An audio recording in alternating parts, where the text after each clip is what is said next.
Okay, I'm not gonna make us listen. I'm right. I'm actually not ready. I have to take my pills. Never mind. Give me a sec.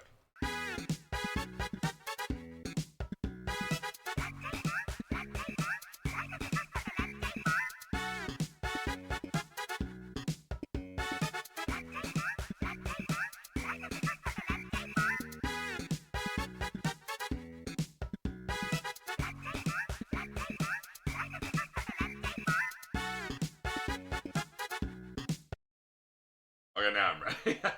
I'm not gonna. This was an extended mix while I got everything ready. By that I mean I got ready myself. Like woke up and stuff. Well, not woke up. I've been up for a bit. I got water and stuff.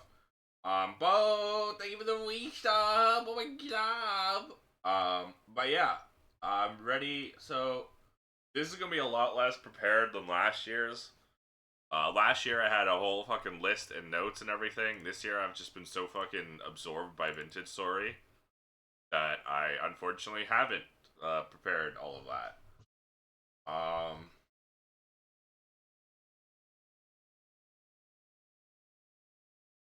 Games.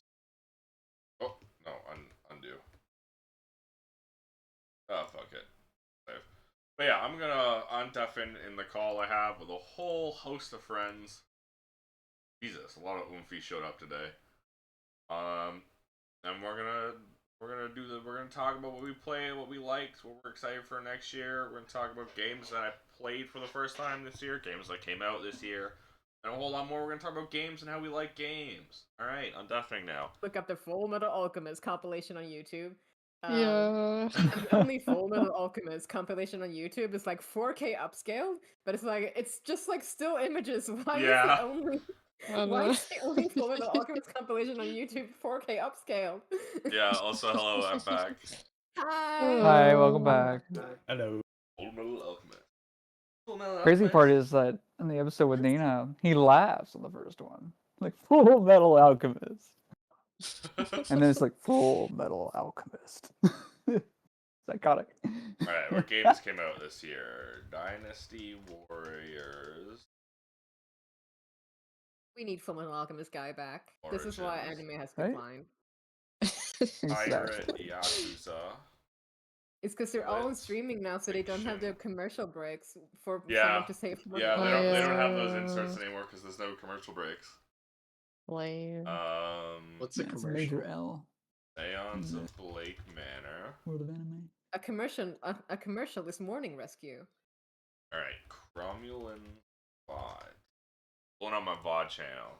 That's the easiest way of Yeah. finding out what the fuck came out and what I played this year. Folk Song not going on that list at all.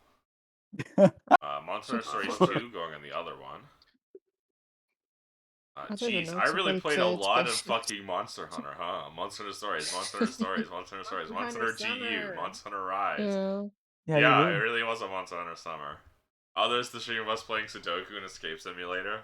God, I miss it. Signalis, that's not going on the list, unfortunately. I did not enjoy it either. Thank Which goodness one is you're here. That was Signalis? fun. Signalis is a survival horror game where everyone is like a robot lady. Oh, that one. And Robot Lady? it wasn't very fun or interesting, and I kind of gave up on it because I was like, I don't care about this. I don't care about this, and I don't care about playing this. Blueprints came out. I guess I can put that there because I can't think of any other games right now. I liked Blueprints, but it wouldn't win Game of the Year for me. We'll talk about that when we actually get to it. I'm just building a list right now. Split Fiction, Yeah. that's on the list. I don't even know. Pirate Yakuza, already on the list. Dynasty Warriors Origins already on the list. God damn, okay. When did Shadow Generations come out? Shadow I Generation. think that was the spring. That was Oh, wait, October was it last 2020. winter? That was October 2024. Okay. Yeah, it was Oh. last. Okay, so that last goes on. fall. Oh, I accidentally closed the. That goes on the other list. I keep fucking closing the window. Code Vein. Code Vein was fun. That was co-op. Yeah, Different played experience. with Umphy. Played with Kelpie. Yeah. Oh, please. God, we played a lot of Monster Hunter, huh? Yeah. You did? Most Hunter Adventures. Holy, I really did. There's just a big... I became a Monster Hunter vintage story streamer this year. Hi, Crom. Hi, Andy. How are you doing, Andy? Well, I got 5 games on games that came out this year. Games I played for the first time this vintage story. Monster Hunter Stories 2. You're good. Glad to hear that. Monster Hunter Stories 2.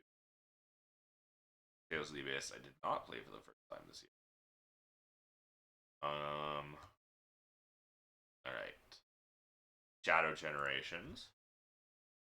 Shadow Generations. I really named that stream. Shadow Generations is what they call our 1,000-year dynasty. Hold on, I accidentally scrolled past. That's what they call there's the 1,000-year dynasty after Shadow impregs me. Oh my god. Yeah. Bars, dude.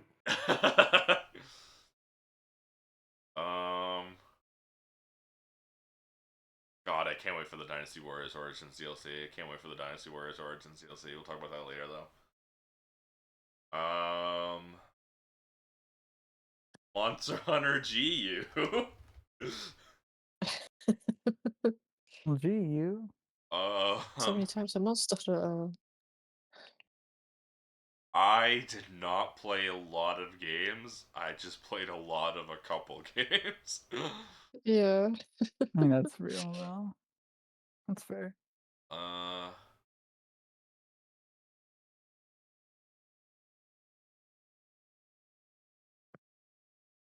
Code Vein. I don't want to put co-op game. Well, I guess I put GU in there. So I legally, I'm allowed to put Code Vein in there. No, it's a completely different experience because I didn't actually play the game normally. No, Kelpie's watching FNAF 2. Kelpie's watching FNAF 2. Yeah. They just put in voice God. Full shot. VC and I'm stuck watching the FNAF 2 movie. You want to know how I found out? Oh, Scully, it's a Black Priory! When did that come out? Last year, because I had it last year. That's going on the list. Called Against the Black Priory. That was a good fucking game.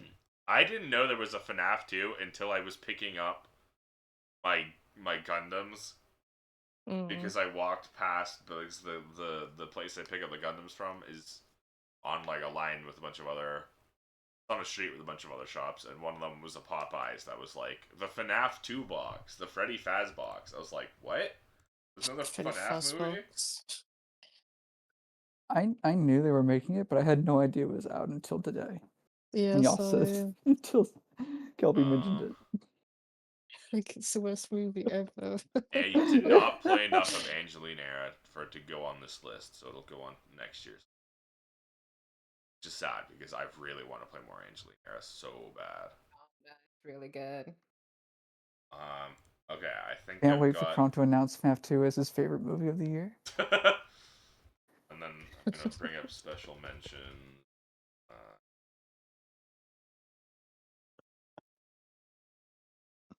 And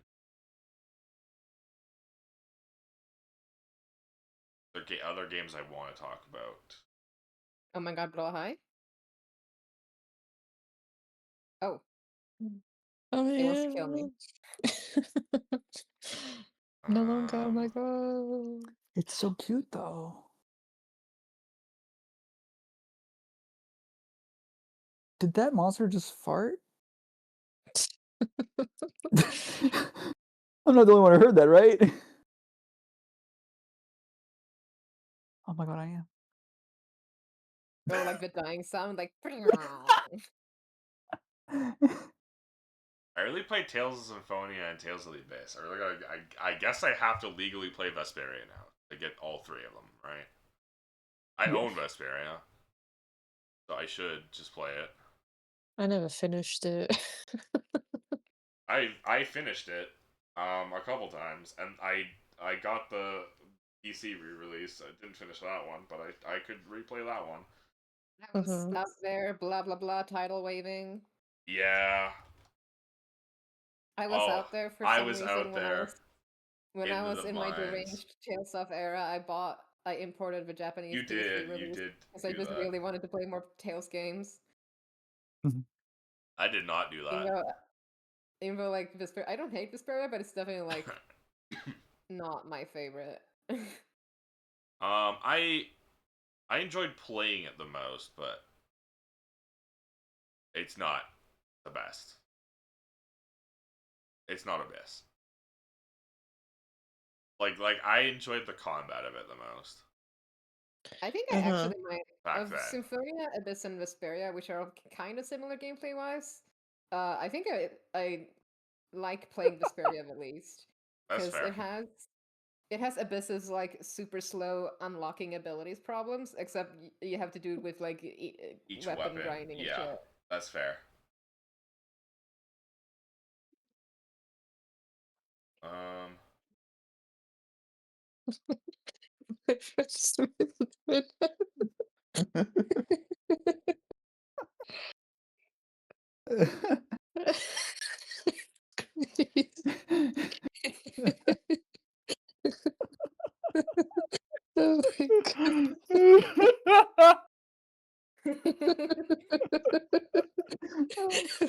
god. It's so funny. sorry.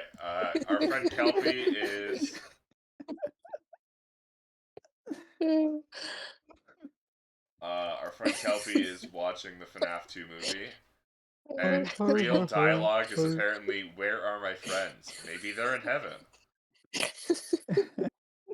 It's just so funny just to see that. I feel like it could be Um, worse. Yeah, Snap Guy would write that dialogue FNAF guy he just absolutely would write because that he loves dialogue. the Bible. Yeah, he Oh, does. oh they yeah. just did the ha ha ha. Har har har. Har har har har. 4. Har har har har 4. Yeah, reminder that the reason FNAF exists as a game series is because the FNAF guy made a really weird Christian game, and Jim Sterling roasted it and said these fucked up like weird animatronics look like they could be a horror game, and that's how He FNAF wasn't was harsh made. enough. She should have gone harder and make him never make a game again. For real. Should have given him the idea, honestly.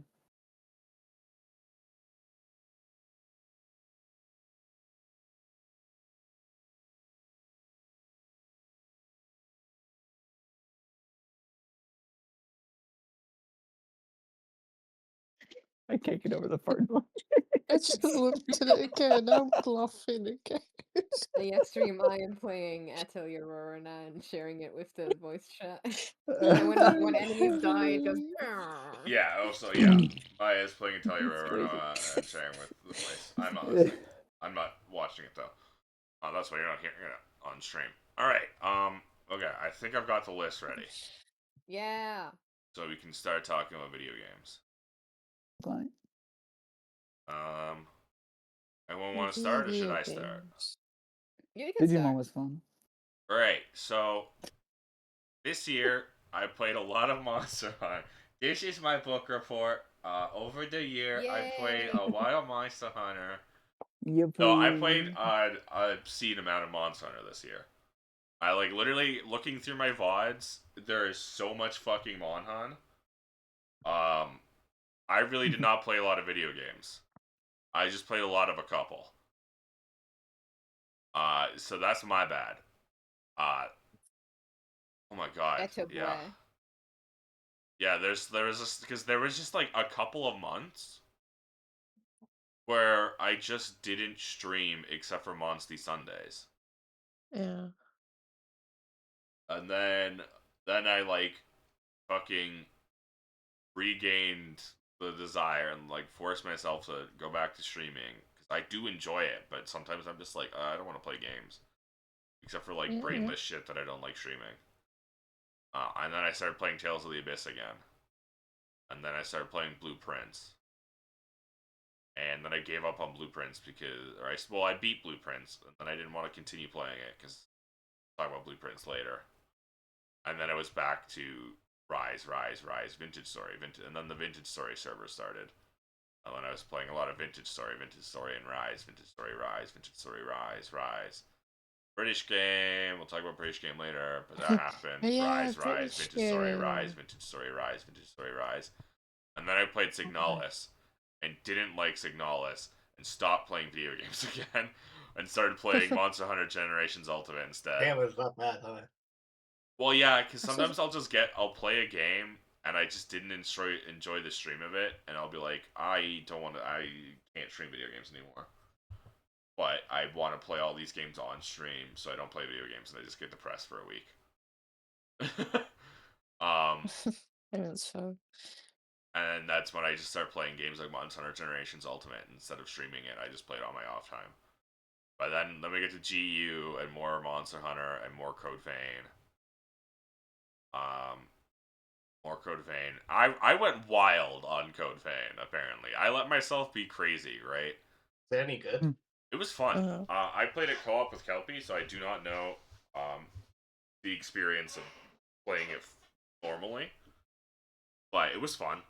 It was very fun. Very fun slop. yeah, But apparently it's okay, but I wouldn't know that because I haven't played it. yeah, like it's okay. It's fine, but it's slop as well. It's not Souls game. Yeah, like if you actually like genuinely like the Dark Souls like style game and all that, you'll probably enjoy Code Vein, but it is slop, right? It is a more fast food experience, right? Uh-huh. It's okay. Yeah. But my titles for Code Vein went fucking crazy. They start off, who up coding they vein? Normal. Me vampire, me swinging big sword, me die cause too heavy. Normal title. Got 2 hands, but even that's not enough to hold Coco's melons. And that's when you Like, got you bit. got married to like one of the NPC guys. Might as well be playing Spelunky the way I'm exploring Yakumo's cave. Heterosexual, by the way. Me and Yakumo sitting in a tree. Code Vein more like Code Gay because I want Yakumo carnally. Call me a proctologist the way I be examining Yakumo's prostate. What's I think you- going on? Mm-hmm. I think you need help. Straight guy, by the way. No, these are fine so far.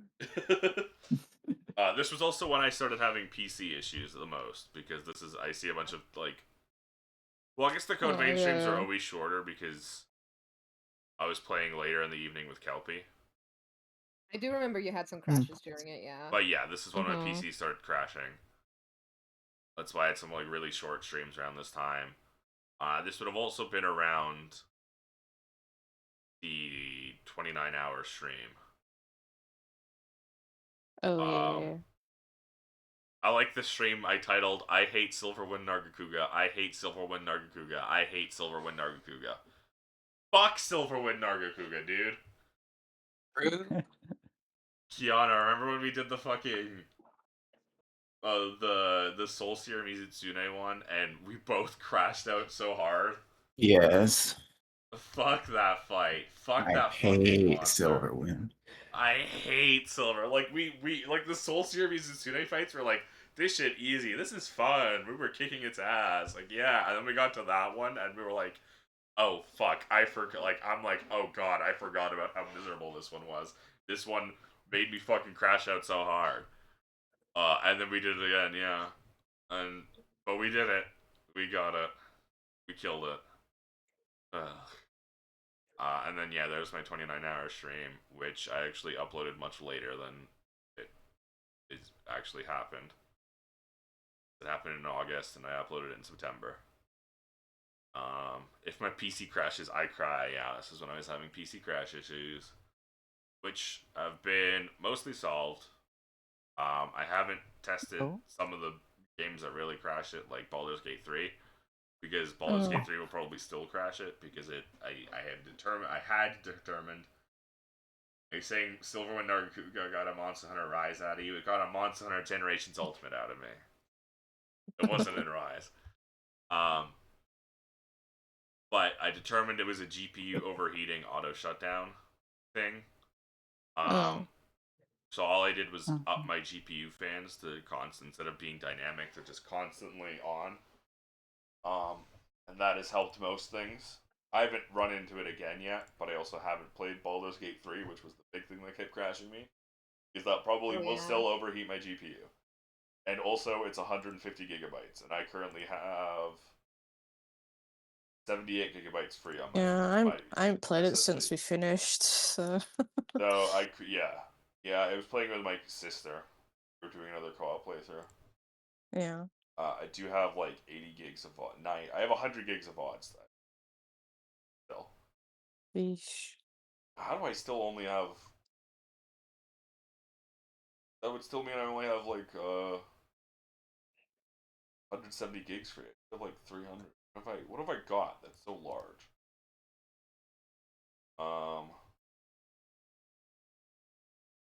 Tales of Zillia Remastered is probably like 20 gigs. Yeah, it's 18. We gotta try that soon. We gotta do that, yeah. Gundam Breaker Yeah. 4 is probably like 10 gigs, 11 gigs. I miss yeah. her, normal girl. I bought that game like ages ago. So I Monster forgot Hunter to play World. it. I do have Monster Hunter World installed. That's gonna be what, like 50 gigs? Yeah, 51 gig. I'll do it. Mhm.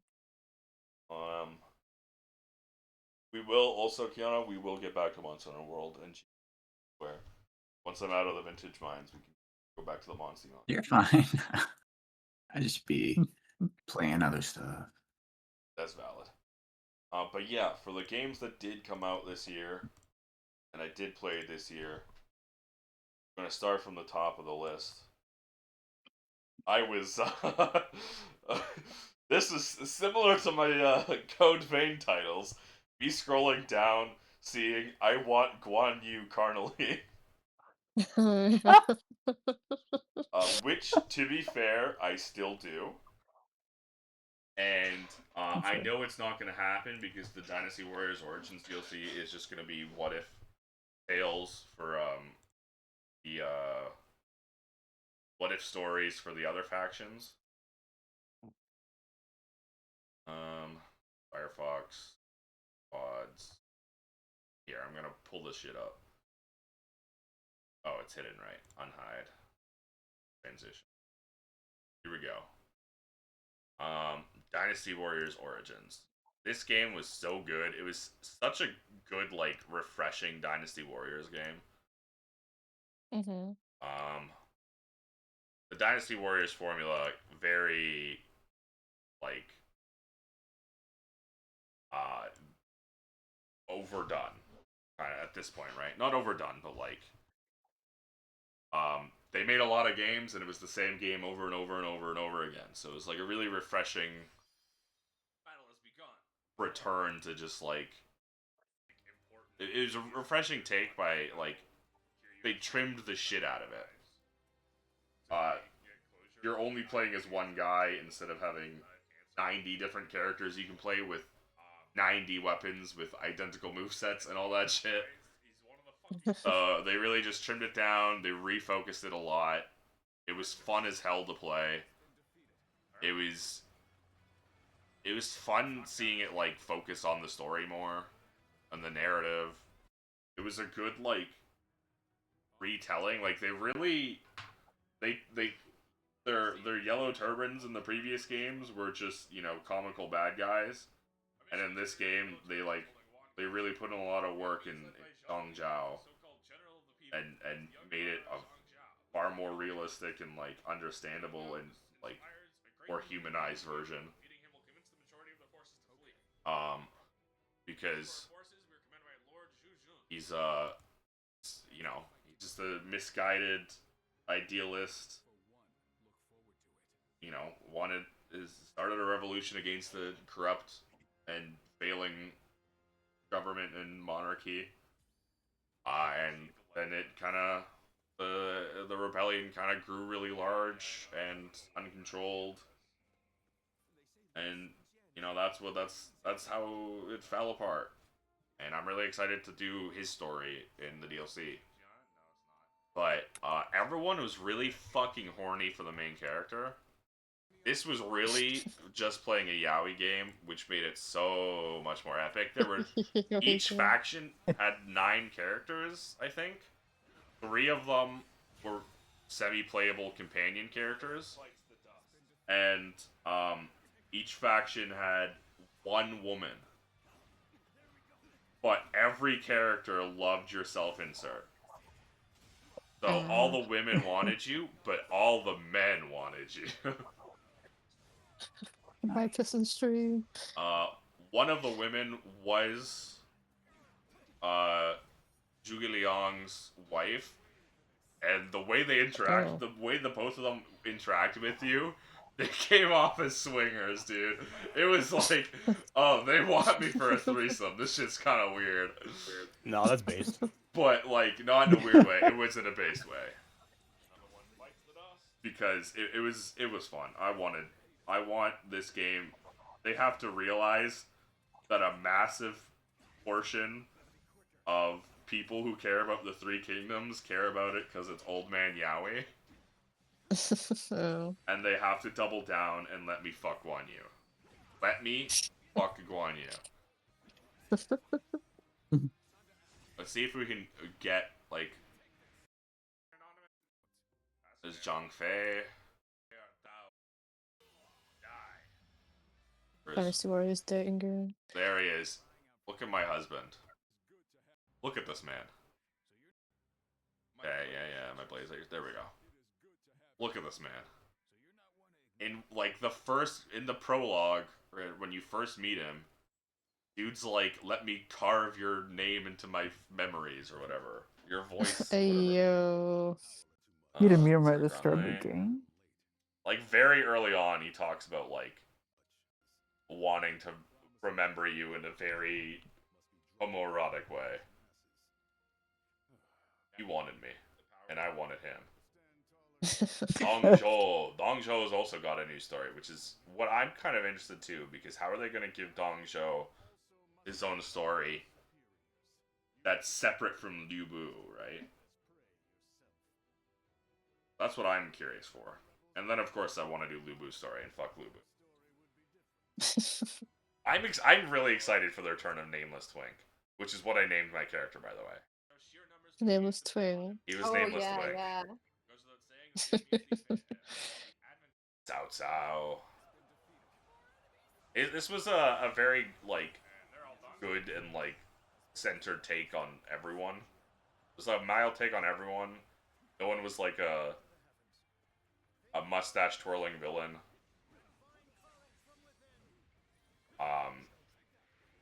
So it really did, like, make, like, your choice of faction not kind of silly. Because you're not just choosing to be the good guy or the bad guy, right?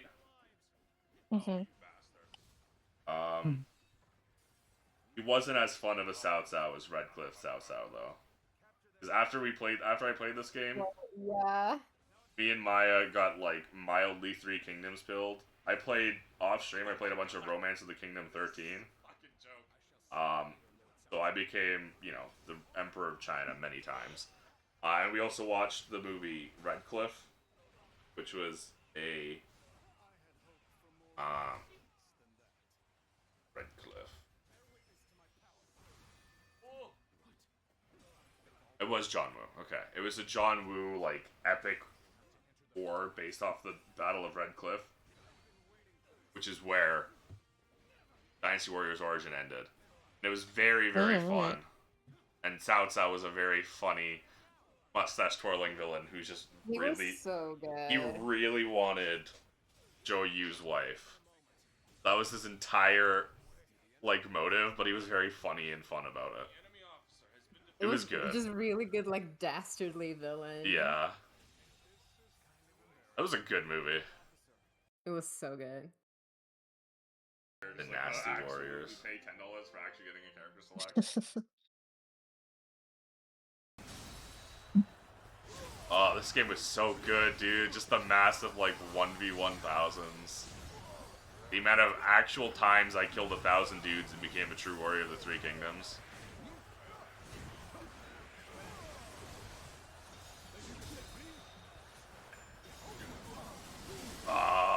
Dude, this was so fun. I'm so excited for the DLC again. Let's see if this is the same Yeah. as the demo. The result, they definitely... 500, 600, 700? 700. Yeah. I got like an 800. Oh, yeah, duel. Here we go. Oh, right, the duel system, where some, like, officers would just challenge you to a 1v1. And it would just turn into, like, a fighting game. And you could I instantly remember kill that. them. That This was so sick. fun. Yeah. Instantly parried him.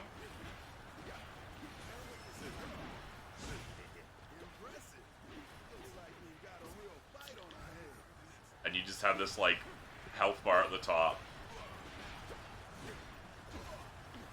And if you beat them in the duel, you got to instantly kill them.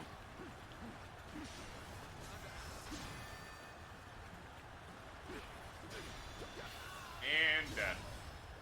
Yeah, this game really felt like the culmination of all Yes. the Yeah. all the years of practice they've It's had. so cool.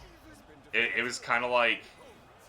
it's kind of like how Judgment is to the Yakuza Brawler games.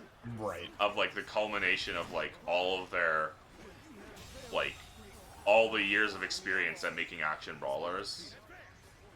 This was, like, kind of the culmination of making massive, like, 1v1000 army games, right? There's definitely some issues, like how all of your Muso attacks were exactly the same. And everyone, like, it was always like a zoom in on them, on your face as you swing your weapon wide kind of motion and all that, but whatever.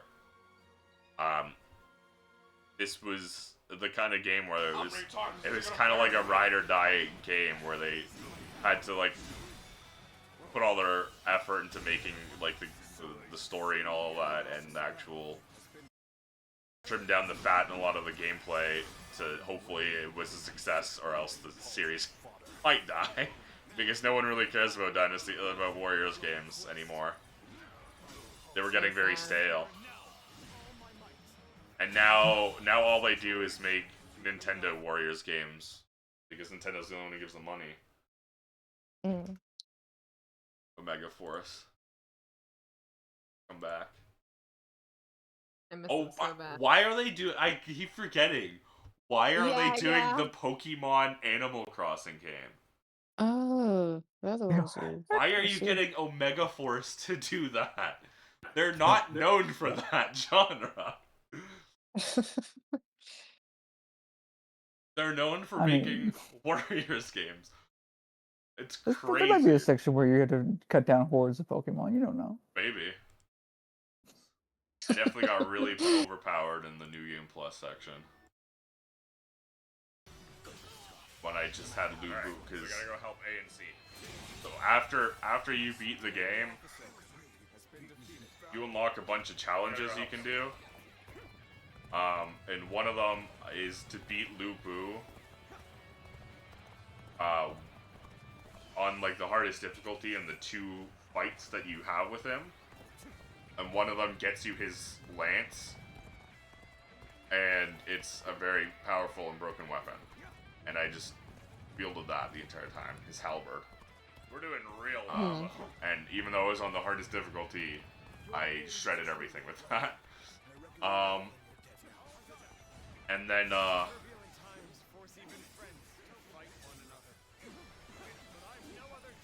I did the one where you have to beat him without healing on the hardest difficulty.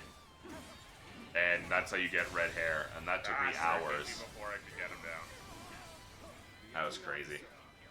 I'm just watching this game now. Oh, man. I'm excited for Nameless Dynasty Prince Warriors. really looks like that, and the producer claims he didn't realize what he was doing. Yeah! Yeah, how can you make a character who looks like that and tell yourself Yeah, that completely you don't know what you're doing? And say, oh, all the Free Kingdom Sotaku in my staff who want to fuck literally everyone, we're doing it behind my back. No. No. Yeah.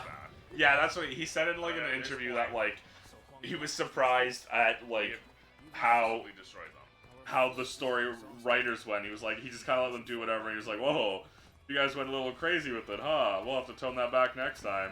No shot you didn't know, bro. No shot you didn't know. No shot you didn't know your dev team was filled with Three Kingdoms Otaku. Love it because it's old man yaoi.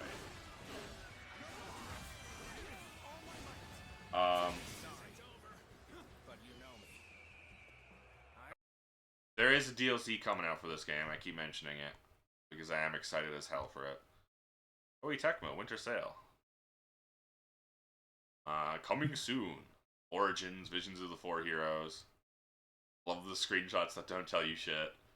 But major DLC focused on the unfulfilled dreams of four unsung heroes: Zhang Zhao of the Yellow Turbans, Dong Zhou, Yuan Shao, and Lu Bu. There's always the Lu Bu one. But Lu Bu was Dong Zhou's main guy. So that's why I'm curious as how they're going to do a Dong Zhou one separate from Lu Bu. But yeah, I'm very excited for them. I'm very excited for it later in January. Fun fucking game.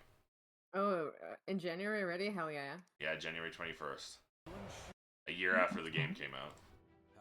Oh. God, everyone was so hot in that game. January 17th. No, You're so correct. Like, they were so hot, dude.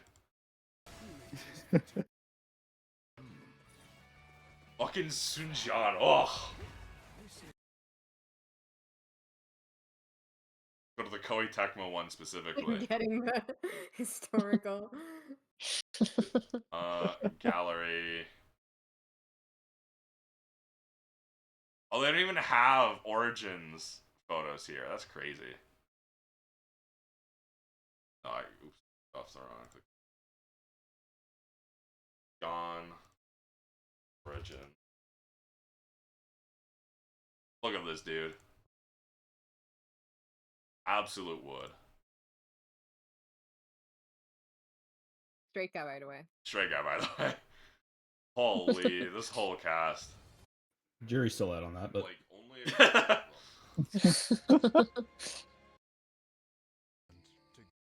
only the original story in the background of the the Three Kingdoms story is whatever. But who cares about that? We only care about Three Kingdoms shit. Rick, you're to fuck hot men and the occasional hot woman. And to go, yeah. Yeah.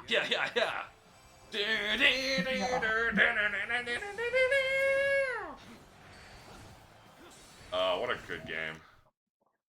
You are a true warrior of the Three Kingdoms. You are a true warrior of the Three Kingdoms. There's like 3 different lines each character has to say that you're a true warrior of the Three Kingdoms, depending on how much they want to fuck you at the time. All obstacles. Besides, there is nothing for us to fear. All we have to do is defeat Liu Biao's forces. Yeah, that's all we have to do. Wu and Shu will soon learn that it will take more than a few cunning tricks to bring down the tiger of Jiangdong. I want Guan Yu Carnally. Yeah, that's the first game on my list. Again, straight guy, by the way. The next game happens to be another game fitting Kelpie's gay crom theory. It was the Yakuza Pirate, the Majima Pirate game.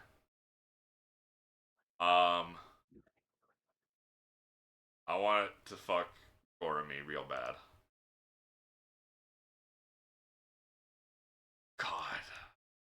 God. Look how hot this man is. Look at this man. Where's him all like sandy and dying of thirst because he just got shipwrecked. Very funny. He's voiced by Matt Mercer in the English dub.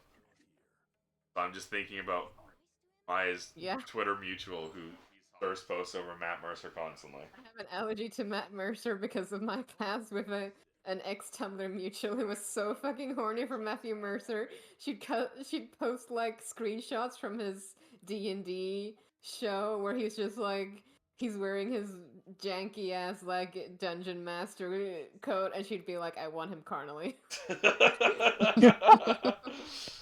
Oh,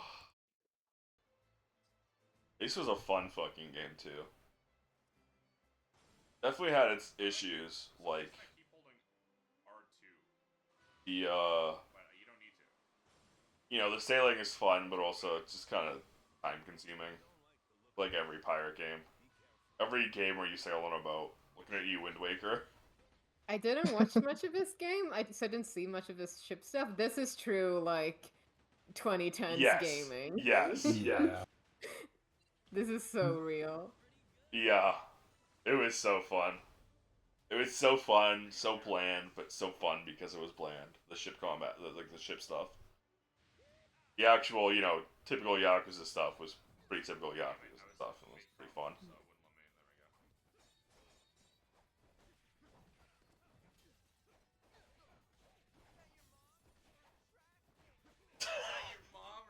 Oh, I forgot about the fucking. So, okay, so most of the Yakuza games that have, well, I guess I can't. Well, yeah, this is the Judgment games. The Judgment games got dubbed too, but the Judgment games, Yakuza 7. That's it, I guess. Those three games. Also half of Yakuza 8. They don't dub the enemies. The generic enemies are still Japanese voices. In Yakuza 8 and Pirate Yakuza, like a Dragon Pirate, Yakuza Pirate Hawaii, whatever, because it's in Hawaii, they did dub the random enemies. Because they're canonically speaking English.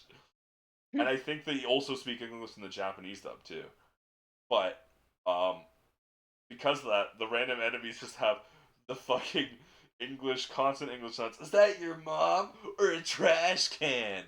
What was the other one in fucking hell? Oh, I'll sue you. All the guys going, I'll sue you. And there was some other line they just kept saying. And so because I could actually understand the lines, I just kept hearing them and stimming to them over and over and over.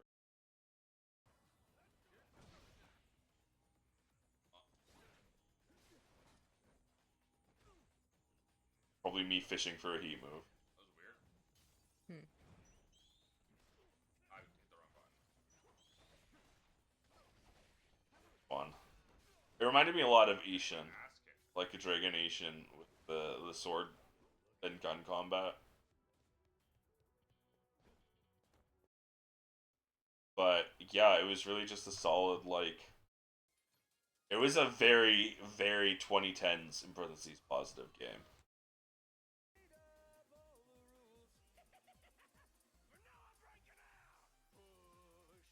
Classic fucking karaoke. Yakuza karaoke.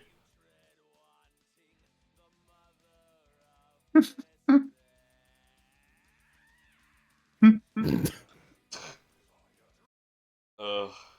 It was very funny when they get on the ship and break into a musical, and they have a whole ass musical number.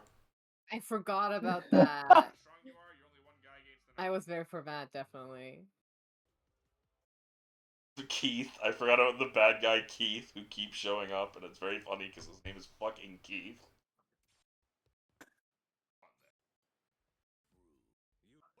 Yeah, we beat this dude the fuck up. Took a ship. Convinced the dad. Oh, dude, this guy, the chef? Cao Cao's English voice actor in Dynasty Warriors Origins. I kept thinking that was funny.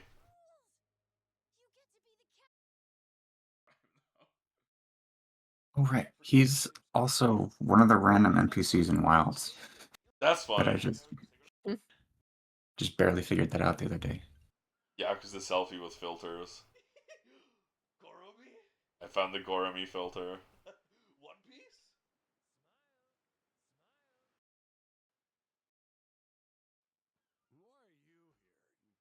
This is when we beat up his drunk dad.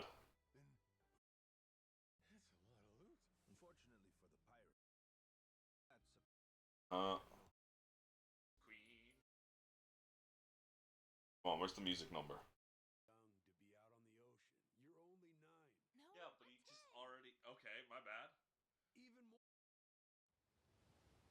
Here. Where we just break out into a Disney musical number.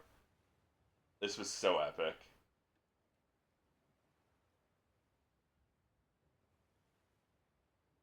This was so video games. It was the perfect tone for a Yakuza game. It did not take itself seriously.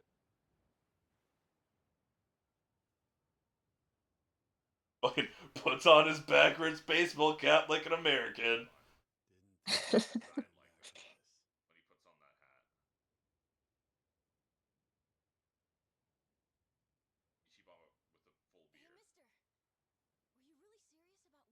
Yeah. Okay. Singing.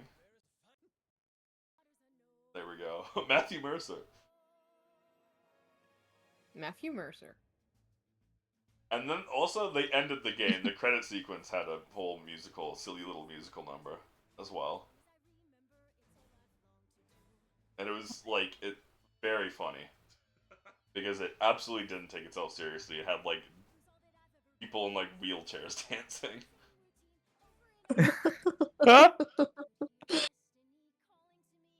Crazy.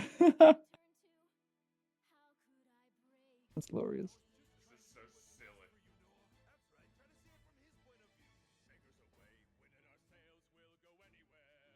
It's just so silly. And then the crew joins in. I can't wait to get to the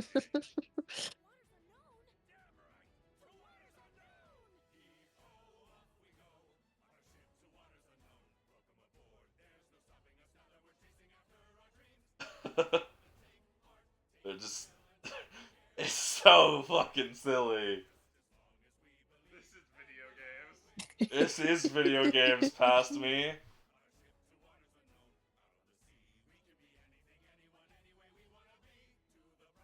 Oh, I'm so happy.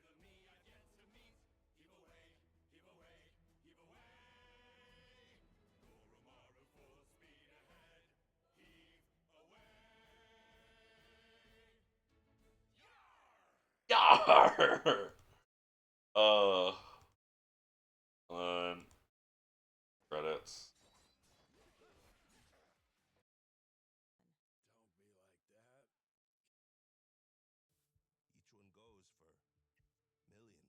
This is the post-credit scene. This is when they explain that the ambergris.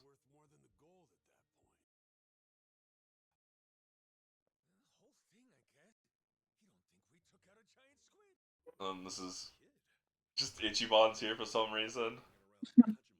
As Majima is trying to convince Ichiban this was all real, Ichiban's like, I don't believe you at all for some reason. Ichiban does not believe they fought a giant squid. Yeah, okay, fine. He's like, yeah, Majima's just trying to one-up me because he heard I beat up a giant squid.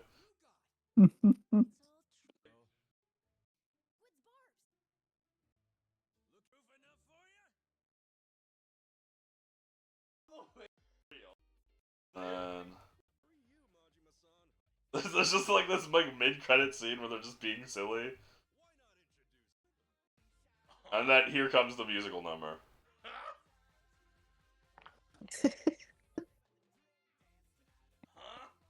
Oh, kid. So... Jason's living his best fucking life.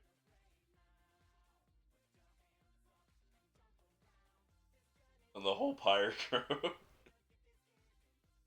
nice dance. Fucking Saijima. The people you beat Yeah, up on the right. Saijima. Damn, they busting it down. They're busting it down. Oh yeah, there's the old man, yeah. The old man dancing in his chair. The 200-year-old man, by the way. He's canonically like 200 years old or some shit. Oh. He stood up. Oh. This is the best fucking way to end the game.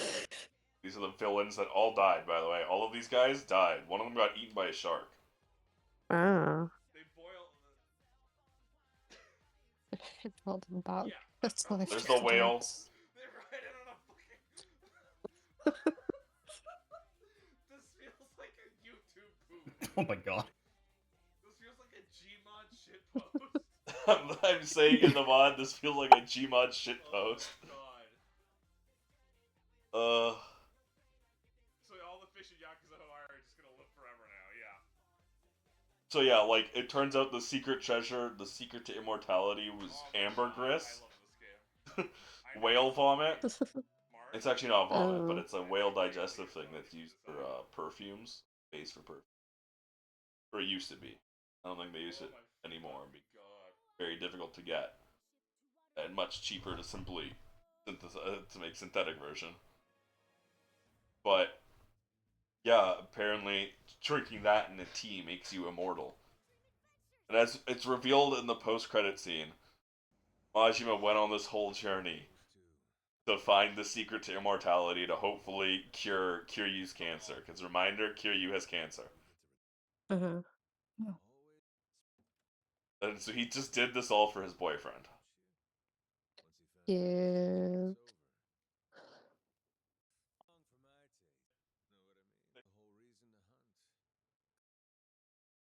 They just had to remind you at the end that Kiryu still has cancer. Doesn't matter. They're not gonna kill him off in the background backstory, and they're not gonna kill him off on screen. So yeah, this was very 2010s video games because it had a bunch of fucking like Ubisoft treasures hidden around. Um, like Ubisoft open world point of interest, and they would give you outfit pieces, such as the Goromi outfit, which I wore for the entire game. Of course. Of course. Also, the outfit you wore in game, where he would be wearing that in pre-rendered cutscenes. I found out. Um,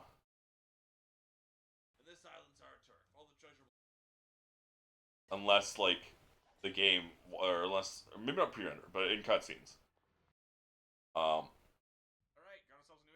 unless it would force him into a different outfit. So I was in the Gormy outfit the entire time, as soon as I got it. Even in very serious cutscenes. Not serious, very like major story cutscenes. Which made him fucking slay as hell. Hell yeah.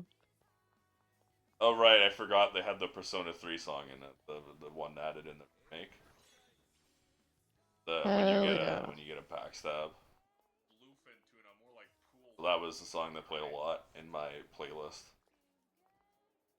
That's awesome.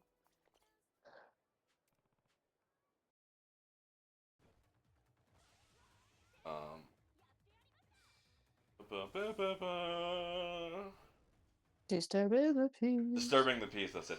Disturbing the peace. Look into Disturbing the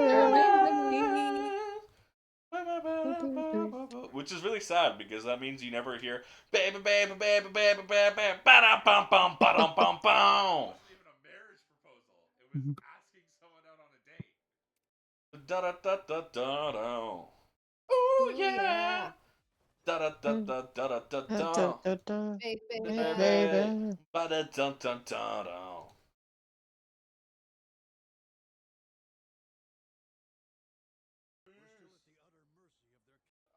Oh yeah, I know. It was like these cutscenes like this, right? One Piece. One Piece, one shit. One Piece. I This said was 2 words and I literally. instantly. I mean, yeah, I do that too. But this was a very, very fun game. Very fun, very 2010s game. Parentheses affectionate. Very much enjoyed it. Either you guys want to talk about games you play before I keep playing, or not either. Any of you guys want to talk about games you play before I continue talking about games I played? I don't know. We could. What if we like go down the list and each person brings up one game? Yeah, we could do that. Sorry, Yeah, I do ordered that. food, so I went to check my food tracker and I didn't want to dox myself. That's why I switched back to my just chatting screen. Or not just chatting, starting screen. But yeah. So Maya, want to talk about games you played? Okay, let me check the list. I wrote down everything I played. I actually did play a decent amount of games this year. I am not strictly gonna. I think it's actually I'm not strictly gonna say 2025 games because I don't really play a lot of new games. I guess if we're starting with just one, I'm gonna start off to shill Angeline era. Yes. Which Crom needs to keep playing. Angeline I was a little bit worried actually, because I was actually hyping up that game a shit ton. Because I really enjoy the devs' previous games a lot. Yeah. And I just think they have a really unique style. Um, yeah, just like it's really unique. Yeah, yeah, everything they make is really unique, and I also just like love the look of this one. Yeah. Like the visuals are great, music is amazing, writing's really funny, gameplay. I was really surprised by how much I adored the gameplay. Angeline Era is just a blast to play. Um, I play through the whole game normal mode. And it's like it's challenging but like satisfying. And like if you die, retrying is really quickly. So it's a lot of it shit with bosses and stuff, especially. It's a lot of it about like figuring out like, okay, first go at this boss. I'll just see what it does. Okay, now I know, and then just go back in. Like it's really quick, it's snappy, it's really fun. Um uh yeah, just like looks amazing, sounds amazing, really funny. It is I will say, like, story might not be everyone's cup of tea. It's really heavily backloaded. Like most of the story hits in at like the end, and it's like a really long, like hour, maybe 2 hour stretch. And it's a really, really you can tell like it's really, really like personal experiences, a personal experience story. And it's like it's not a perspective I share, so I don't fully understand it, but I do like appreciate it personally. Um, but just know that it's really backloaded with like just a bunch of stuff happening. But it's I just like I loved it so much. I was really worried because I was hyping it up to myself, so it's like I might like maybe I should chill out. I might not actually enjoy this game this much, but I just had such a blast with it. I was having some hand pain at the time, but I just like sat down and just like finished it almost instantly because I just enjoyed it so much, and I'm probably gonna go back to it. It was just so much fun. I think everyone should check it out, and also check out their previous games because these devs are like really unique and they deserve recognition. They're So the check it devs out. who have made Anodyne, which might be known by a lot of people because it was a big game. Anodyne and Anodyne 2 at least. And they also did Symphony, which I have been meaning to play. I own and will be playing next year Oh, after you own Angelina it? Era. Hell yeah. Oh yeah, no, I bought it a while ago. Yeah, I really enjoyed Stephanie a lot. Yeah, you talking about it, and it was. I think I. Yeah, I think I might have talked about Stephanie on your last game of the year stream. Yes, you did. And oh right, because I installed Symphony recently, so moved up. When did I buy you? Wish there was an easier way to check your purchases.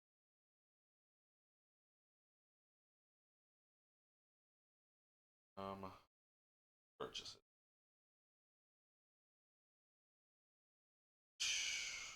Stephanie.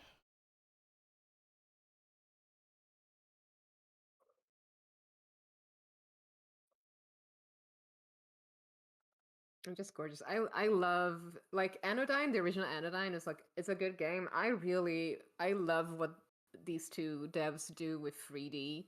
I think they're free. All of their 3D. They have free 3D games so far. Anodyne 2, Stephanie, and Angeline Era. They are all just like visually amazing, and they all have different gameplay. But I enjoy all of them a lot.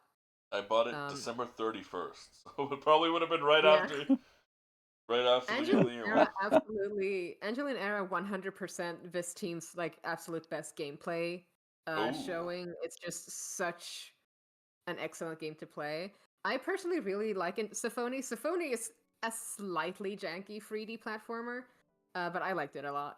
But Angeline Era is just like such a blast to play. Angelina Era has so many fun, hilarious secrets. See if I can find Final it to boss, the woods. a little bit of an HP sponge. I ended up retrying it like 5 times, and the last time I just turned it down because it had a little bit too much HP. But that's fine. It was just a final boss. When did I get to the woods? To the woods with you. The woods was so fucking funny. Yeah. Oh, this is the moment where she called me a stupid bitch. Yeah, she. I got jumped by a billion enemies. I just get ambushed by a bunch of dudes. I almost actually lived this ambush the first time I did it, which was very funny. Yeah, and Angeline Era is a game that understands that killing the player is really funny. Yes.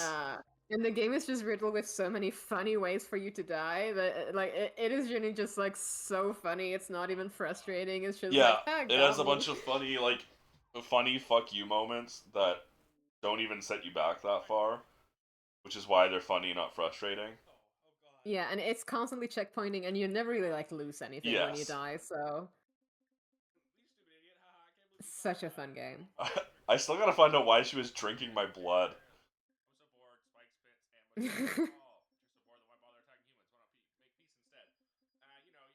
It's because she's Faye. They do that for fun and whimsy.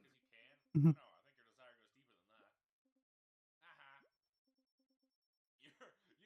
That's how Faye be. You're stupid, bitch. It's so fucking funny. I'd kill you, but you're too funny. I gotta find where did I get to the woods? This was oh no, okay, so this was after you'd gone to bed. Fucking tower. I think it was before you got the chest ambush thing. Yeah. It was probably the last thing I did before you went to sleep. Was ask you where the woods was.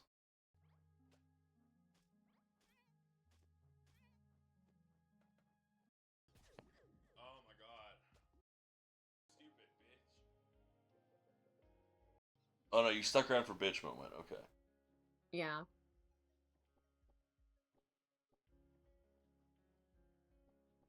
There's a very funny Easter egg where there's just one place that just instantly kills you, and it like instantly it kills you. Yeah, you die IRL. This was after, because I think you found it before I like directed you to maps I'd been in. I think it was like earlier in the stream.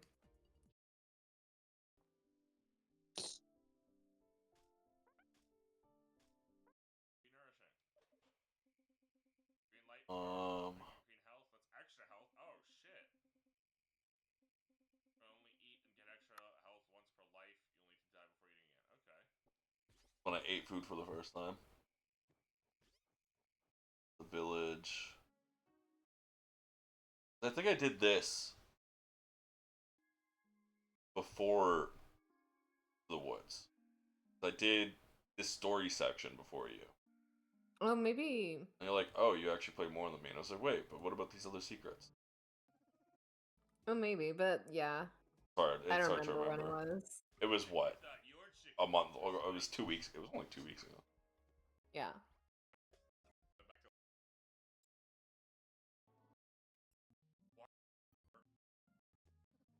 Whole thing. But yeah, it's like it just sends you to this thing, this like fairy you bump into is like, oh, go away to the woods with you, and she teleports you to this fucking thing. You know, because it would have been before I went here. Been between these two. Sends you to the woods. You walk into a spike thing that like tricks you and instantly kills you, and it goes, "Rip Tets Kinoshita, 19XX to 20XX," and then takes you back to the main menu. But then when you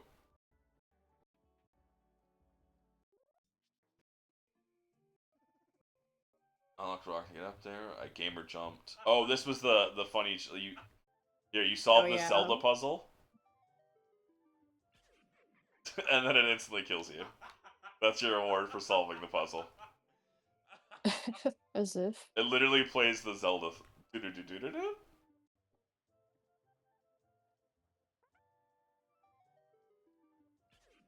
And then you die.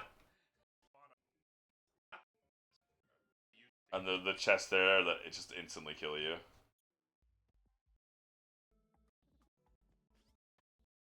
Yeah.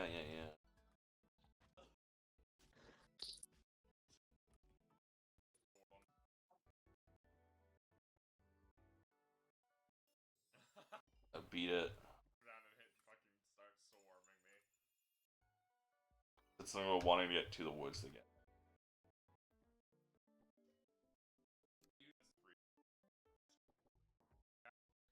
when you admitted to going in the pervert's bed because it's faster, and I refused to give him the satisfaction. No, okay, so this would have been after that. Before this.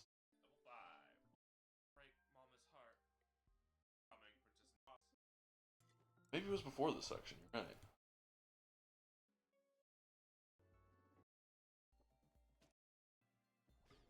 Got gun here. Or no, this was after I got.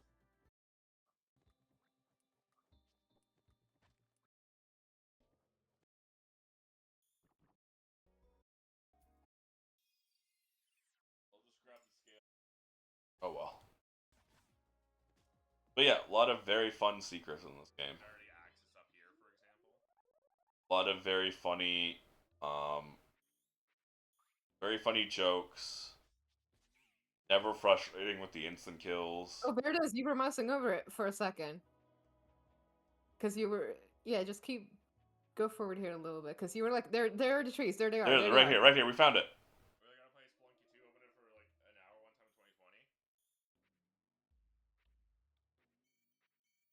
Here. Lovely boy. He loves angels. Too bad. You'll stay in the woods then forever. Okay, there. Literally. To the woods with you. To the woods with you.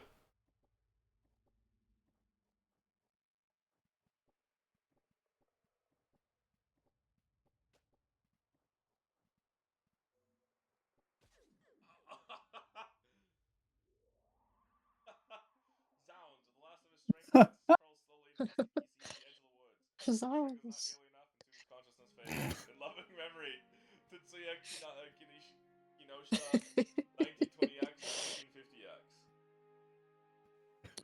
To the woods with you. No, that's the only time in the entire game it just kicks you to the title screen. Yeah. That's the only time it actually kills you. Oh my god, it actually just kills you.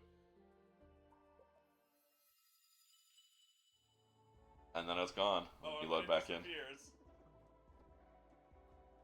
Oh, what a lovely boy. But he loves angels. Too bad. Like, woods with you forever.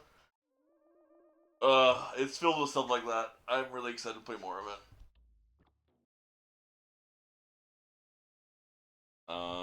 Okay. Next up. Are you there, Clay, by the way? That's fine. Bo, you're next. I don't really have any games to talk about. The only game I played this year that that was kind of a surprise to me was Megabonk. I played way too much of that. It's basically the only game I played this year. I have 218 hours in it. That's a lot of hours. Yeah, it's too much. And I do know you 100% you got every achievement for it. I did, and then he made an more. update, and now there's more. So I'm still working on that. But yeah, it was a really like I didn't expect to like it as much as I did. Yeah. Surprisingly, it's got a lot of depth, and I mean, it only just came out at the end of the year, so yeah, I'm expecting some pretty cool updates coming. Very fair. But yeah, that's really all I have. Yeah, that's It fun. looks really fun. Yeah, it's like a Vampire Survivors Risk of Rain mix-up, which is very neat. Instead of just being another Vampire Survivors or just another Risk of Rain, it figured a way to combine them both. As we saw with Angelina, I do be weak to the low poly or low poly. Yeah, the look of it is what like I don't have a great computer, so I can't run a lot of games. And one of the marketing things of this game was basically you can run this game on a potato. The Steam requirements, system requirements, requires 64-bit processor and operating system. OS, Windows 10, 64-bit. Processor, potato. Memory, 2 gigabytes of RAM. Graphics, no. DirectX version 11, 500 megabytes available space. Sound card, any. Additional notes. Will run on a toaster, if you ask it nicely. The recommended specs, processor, potato 2. Graphics, yes. 2 gigabytes of RAM for this economy. Yeah, in this economy where RAM is $1,000. It's the fucking AI data center. So I saw that and I was like, yeah, there's something here, you know? Like I get it. Yep. Yep. So yeah, I almost bought this game, but then I realized I don't actually like playing roguelikes anymore. that's I'm totally fair. in my no more roguelike phase. I've been kind of burnt out on them for a while, so I wasn't expecting this one to hit me the way it did.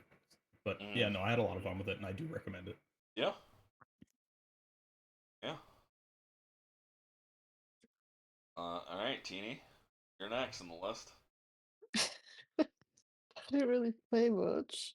All I played was Expedition. We'll talk about Expedition then. Yeah. Yeah. I don't know what to say about it. It's pretty good. I'm not gonna talk it. So You're fine. I just I enjoyed it enough that I platinumed it. So Okay. I don't usually do that.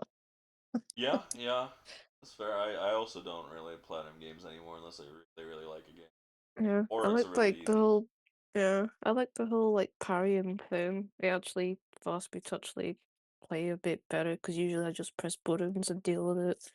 Yeah, yeah. The parry mechanic making you learn stuff.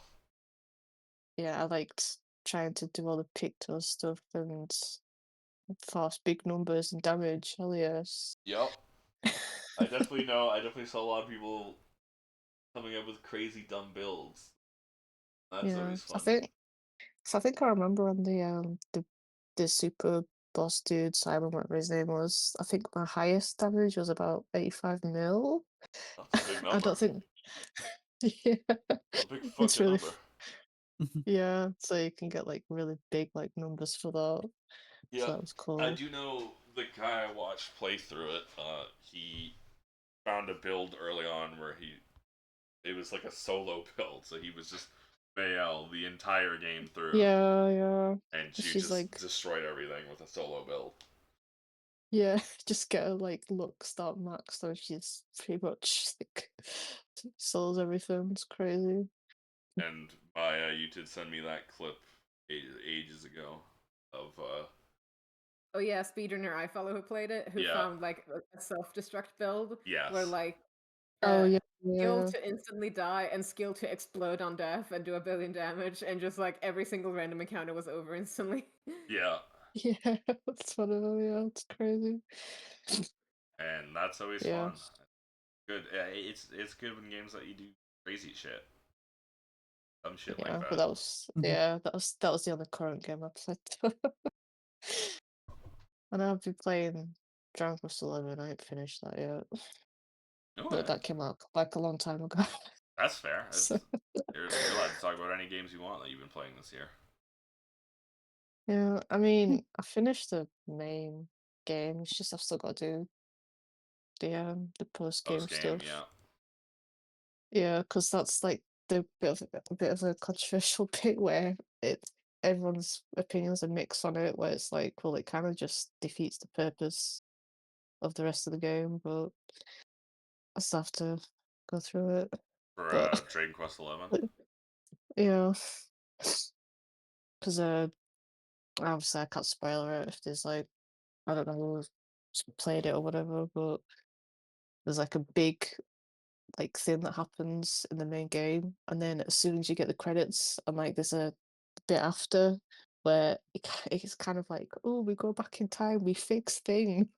Uh, It's like it's a bit, but I did enjoy like being able to see them again or whatever. I yeah. mean, yeah, but I took such a big break from it that I have to go back to it and finish it because my goal is to platinum in it because it's also a game I really, really, really enjoy. It's like one of my favorite games. So, because I just really like the traditional like RPG thing. Yep. So it's like really, really fun. But Sylvando, I love Sylvando so much. Yeah, yeah. He's We my all love favorite character Sylvando. from yeah. So yeah, I don't know what else. But I really like it. I've got to go back to it. That's it, really, though. I mean, I played Metaphor last year, but well, was it? Was it? Did I finish it? No, I think I finished it this year actually. That was the game I played. He's immediately overcome with crippling embarrassment. I clicked that right as you say. I played Metaphor last year. It might have been this year actually. I don't remember anymore. But all the only games I played recently was Expedition, Metaphor, and Dragon Quest, and the rest of the time was just Final Fantasy 14. So In the Final Fantasy minds. uh-huh. So Yeah, yeah, that's we'll it really. free you from those minds. Playing game. One day, don't worry. Yeah. I'm just a massive fan of JPGs really, so if Yeah, there's anything that's I good, get you. I'll play it. We really gotta get Tales of Zillia set up. Does it have a full Uh-huh. 2D mode? A full It what does, mode? yeah. They added it in the definitive edition, yeah. There's like a That's whole really 2D. Yeah, there's Oh, like a whole 2D version now as well that you that's can play. sick. that is so cool. Yeah, you That's can like amazing. freely. Yeah, you can like freely like. Switch between 3D and 2D. Yeah, I think the only issue Mm. is you have to start the chapter from the beginning, but it doesn't put you that far back, so Okay. and it's pretty good there. Obviously, I still do the 3D one, but there's a couple of times where if you go on like the 2D version, it's easier to get like certain like items or like go to locations Mm, easier or whatever. yeah, I can see that. But yeah, but it's I think they also added in the 2D version there's like this extra bit where it puts you back into like old Dragon Quest games and you do like a little quest with That's that cute. that yeah, so that's really cute. So I enjoyed that. It's just so good. I don't know what to say. You're fine. Mhm. You did well. You did well on your book report, Tammy. Yeah. Yeah. Yeah, it's just very, very, very fun. Yeah. Because I did play the original version and I finished that, and I enjoyed it enough that I actually just played it again on the definitive edition. Yeah, hell yeah. So, because I don't often like go back to play games, so it's just something that I actually went back to it. So Yeah. yeah, it was very, very good. I can't even remember when it came out, but I just know it's been a while. 2020, Oh, according I to thought it that. was earlier. That might be the definitive Crazy. edition. Yeah. Dragon Quest 11, 2018. Mm-hmm. July I remember 29th, playing. 2017 in Japan. Worldwide, September 4th, 2018. Definitive Yeah, edition, 2019 on the I Switch, 2020 remember everywhere playing it else. when it. Yeah, I remember playing it when it first came out. So Yeah, I took a I big remember watching break. someone stream it when it first came out, and I stopped watching that person's clicking schedule. They also stopped streaming because of work. And nothing about the streamer is why I stopped streaming. Is what I'm trying to say. Yeah, so if anyone wants to play it, feel free. You've got my Yeah, recommendation. yeah, Because if no one if people don't like 3D, there is like the whole like 2D version mode, which is still like really, really freaking cool that you can yeah. do that. Yeah. So I'm done. Okay. Dead Brain. Ah. Oh, Do you want to okay. talk about games you played that aren't Minecraft mod packs? Well, I was gonna say, aside from that and Vintage Story, I also haven't played all that many. Um, I'll mention the ones I played more than once. Since there's a few that I only played once, and I was like, I'll get back to this later, and never did. Uh, but I enjoyed Monster Hunter Wilds while I was able to play it, Uh-huh. but the optimization issues on it, kind of got Yeah. bad. Yeah. My PC's not good enough. Yeah. Yeah, I heard it it Yeah, was was. I heard I it was heard kind it of bad updated as and now well. it plays even worse, apparently. Mm. That's what I've heard. That's why I've been waiting to try and go back to it later.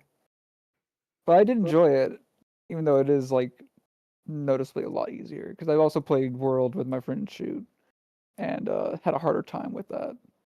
Mm. Um, oh, actually, an indie game that I really enjoyed was called "There Are No Orcs." which is like Mhm. a strategy city builder war game where you put down buildings that either generate economy or units or have some kind of synergy with each other. And over Ooh. time, your forces will go against the AI's forces. And there's 3 main playstyles, and each playstyle has like 8 commanders or so that change how it works a little bit in one way or another. And it's a lot of fun. That's really cool. That's Some of awesome. it's I wish really it was- difficult, That but looks, it's looks fun. very neat. Yeah. It's kind of like Mm. RTS roguelike. Yeah. Kind of like that, yeah. Kind of just looking at it, kind of reminds me of Nine King. It looks like a game I would love to have on my phone. Yeah, Nine King is Probably, the yeah. game I was thinking of, where you like build up like a city with cards you get, and then Oh, go yeah, up it does look a against lot like that, doesn't it? auto battle against an AI. Yeah. But it looks like it was done very differently, right? The same kind of like idea of building up. And Same like idea, yeah. RTSing, right? But Yeah, more of an definitely. RTS, less of an auto battler. I'd say it's about 50-50. Yeah, it's still auto battling, but like your placement is more The gameplay is important. the RTS part. Yeah. Well, I guess that makes sense because auto battling would not be gameplay; it would be watching. Yeah, it looks very interesting. So yeah, what you said. And I played Night Rain a fair bit with some friends. It was also a lot of fun. I probably would enjoy it more if I wasn't awful at it in general. But I do enjoy going through all the vanilla game bosses, and then trying to get to the DLCs, Oh, I first main forgot that boss, they and added failing a miserably. $20 DLC. Yeah. The DLC Don't is feel- pretty fun though. I gotta say they added a lot. They added like a new kind of area and then a bunch of tiny sub areas that can generate on every map type. Uh, they brought in some classics like Moog and Artorias. Artorias, my beloved. Yeah, and I've seen the videos of that boss in the last picture there. How they crucify the player if you let them get too close to you and grab you. But I haven't made to them because I'm really bad at the game. And Moog in that is way harder than he was in Elden Ring. It's a hard game. Like even with all the new mechanics, it's so hard. It's Oh a yeah, hard game. yeah. A lot of the older bosses from the other games are like easier in it, but Moog, I hate him so much. They made him so much worse. How do they handle The his DLC fucking definitely had a lot of harder his boss fights. you die at 50%. When he gets to 50% health, he kills you move. How do they handle that in Night Rain? Yeah, then he heals. Ugh. Plus, it's not. Well, it is fun fighting the bosses. It's not fun having to spend an hour to get to them again. Yeah. Yeah, So, I always thought like when Night Rain like came out and was announced, I was like, there is like a lot of people were like, oh, it's so good because it's like that kind of like bite-sized, fast-paced Souls-like, and I'm like, yeah, but I don't really think the roguelike aspect of the Dark Souls is fun. yeah, Like, I think I would have liked it more if it was kind of like Tarkov, whereas you go in when you want to with whatever equipment you can get. Come back out, go in with whatever you choose to go in with, and you can fight the bosses after the first night instead of after the second night. I would have liked that a lot more, I think. I can see what you mean. And the last one I can think of is Digimon. Oh, Ooh, Digimon Story Digimon. Time Stranger. I haven't Everyone finished it wants to yet, play but it. I love it so much. Nice. I I want to started play over like too. 5 times because I was like, I gotta get them all. this It is looks so fun. this is something I want to play. It is fun. I'm not a big fan of all the DLC that it has, but uh, it is still a lot of fun. Oh It's got a my! lot of DLC. Already Jesus $160. Christ. Most of that DLC was on day one. Costume swimwear, costume. Cyber sleuth Yeah. background music back. Okay. Well, it's just stuff you don't need. It's just like cosmetic It, stuff. yeah, I suppose, some of it's but- cosmetics. Two of them, I think, are dungeons and like Uh-huh. money and experience for your Digimon. And but you don't really need them. Fun game. Very linear. You can occasionally move around with some more freedom as you progress, but it's still very confining. But its And they've still got the story is horrible, decent. awful character designer. But the hard difficulty is actually, it starts off pretty easy, but it does get actually hard. And when it does, it's like a wall. Yeah. And I enjoyed it a lot. I love Digimon games. I can't wait to finish it next year. Yeah, I really want to play it sometime. Yeah, I'm probably gonna wait 4 years for it to be affordable. That's fair. Oh, Pegasimon! Oh my god, Horsey! I did the demo, and I was like, I can't wait to get this when it's. I'll probably get this when it's on sale. And then when I finished the demo, I was like, I have to buy it right now. So I did, But yeah, it looks. and I'm glad I got it instead of Pokemon. Yep. Just throwing that out there. Oh, I forgot about a game. Shit. Alright. I was Go gonna for it. mention. I was gonna mention Goblin Cleanup. It's really fun. Oh, Oh Alright, yeah! I'm gonna hide my screen Yeah. before I search anything goblin related on Steam. I am Yeah, you not don't want logged to. in, so I don't actually have to I've worry been too playing much. it. I've been playing it with friends. It's like really fun where you're just a goblin and you clean up after like adventurers in like a dungeon or whatever, and there's loads of traps you have to like dodge and if you Yeah, it's like make you Viscera kill cleanup you. detail, but Yeah, basically. Yeah. with Use a goblins. slime for a mop. Yeah, it's actually really fun. Like it's got good replayability because you've Yeah. got like objectives to do as well, which we haven't done yet.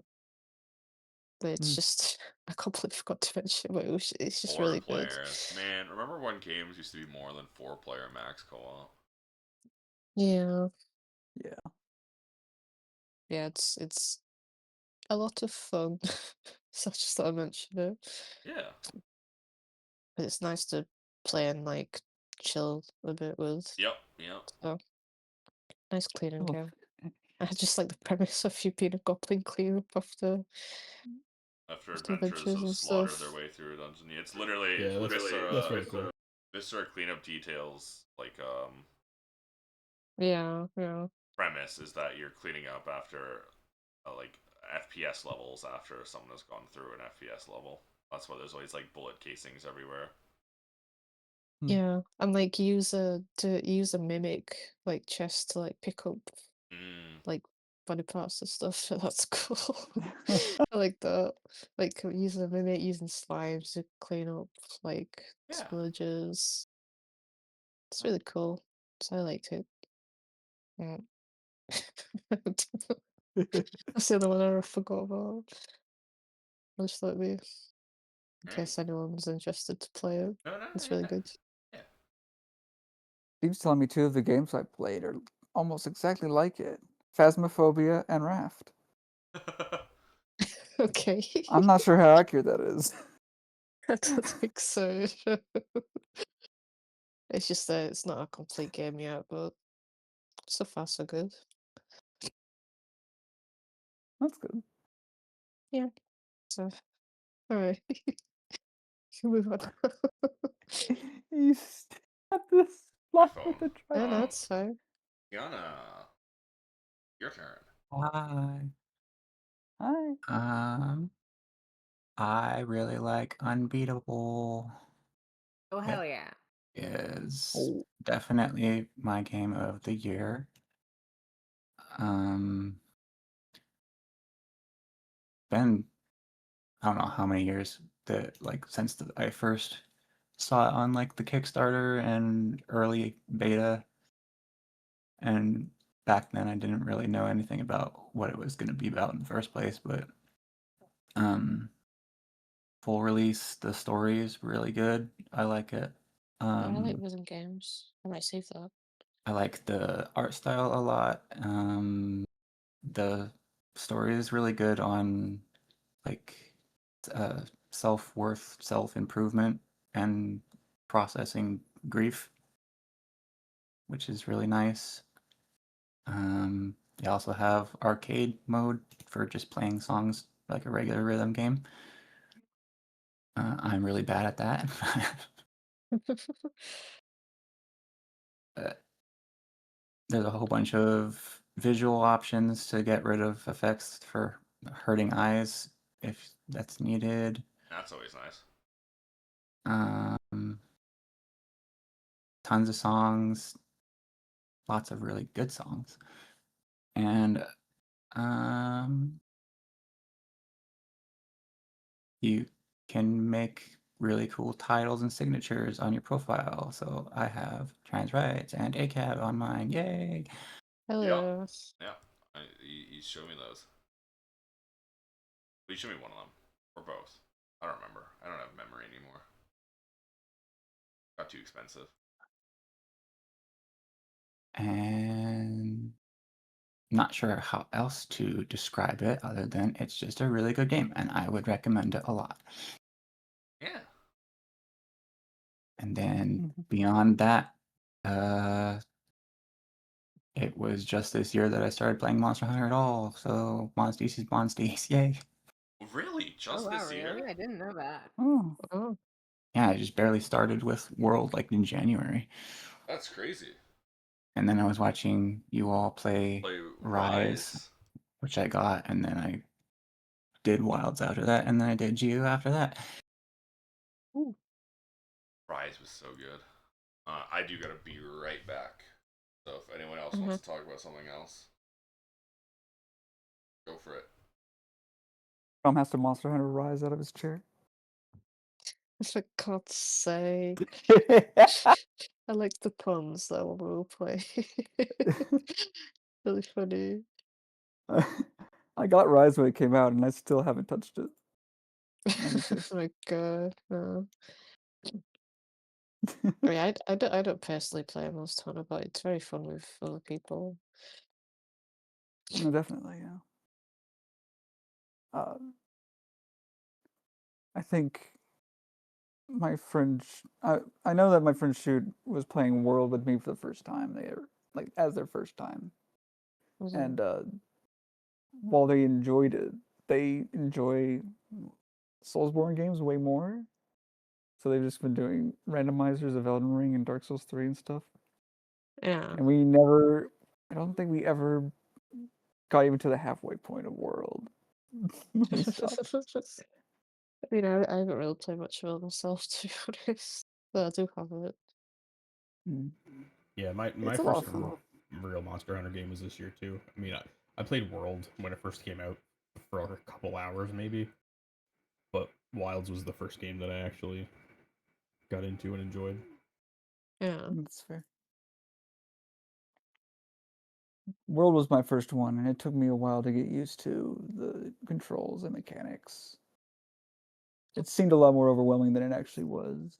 And Wilds is definitely toned down to be more manageable, which I liked. That's cool. Didn't like the spiders in Wilds, Oh, but oh god, I can't Yeah, play that. I've got a Definitely. phobia. Yeah, there are a lot of spiders. That's true. I feel bad every time we rise. We got to that spider boss, so I had to turn away and get everyone else to fight it because I just kind of. no. Voice chat just reminded me. Probably gonna hear from someone later at some point about how movie of the year is FNAF 2.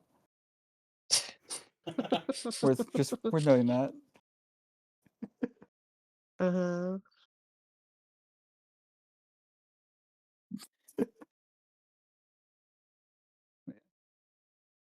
Why is that the Steam movie of Monster Hunter Rise just like zooming in on the Misetsune?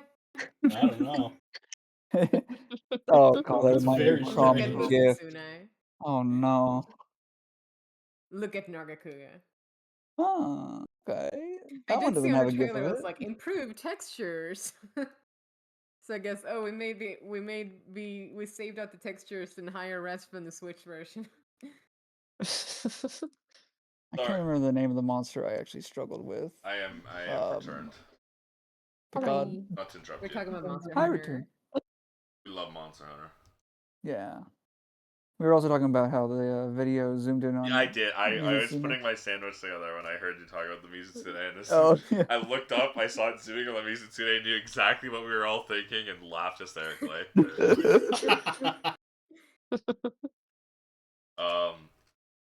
I Yeah. hate that GIF so much. It's cursed as fuck. I don't think even Pokemon fans were that bad. They were worse. Google any Pokemon. It's and- pretty, Yeah, Pokemon's I pretty mean, bad. obviously you'll find something if you Google it, because that's Rule 34. I mean, But like, you don't even have to GIFs? put Rule 34 Hyper there. realistic GIFs of you kissing it? Google fucking any Pokemon's name and look at like the third image result. Oh, don't worry, I have emotes that are like that from 7TV or whatever it's From called. various Twitch streamers. Yeah. I have one for Vaporeon, Yeah. Flareon.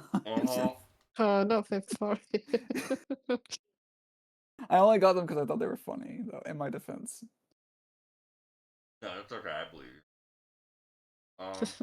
you. I don't. Fair. I'll have you know that ever since I was a child and I played Emerald, I've been a Gardevoir stan. I Thank you know. very much. Yeah, I know. Well, since That's we're talking crazy. about Monster Hunter, Monster Hunter is a game I have known about for a long time. Game or franchise. I played For You on the 3DS for about 15 minutes. And then when World came out, I played that on release with my friend Clay, who is in the call, but not in the call. He's probably AFK or something. Oh, Hello. there he is. Uh-huh. We got PS Plus and played World on release. On our PlayStation 4s. We had a lot of fun. Yeah, it was awesome. Because we needed PS Plus, we also missed out on a lot because we only had like a year of it, and it was too much money for us to keep doing it.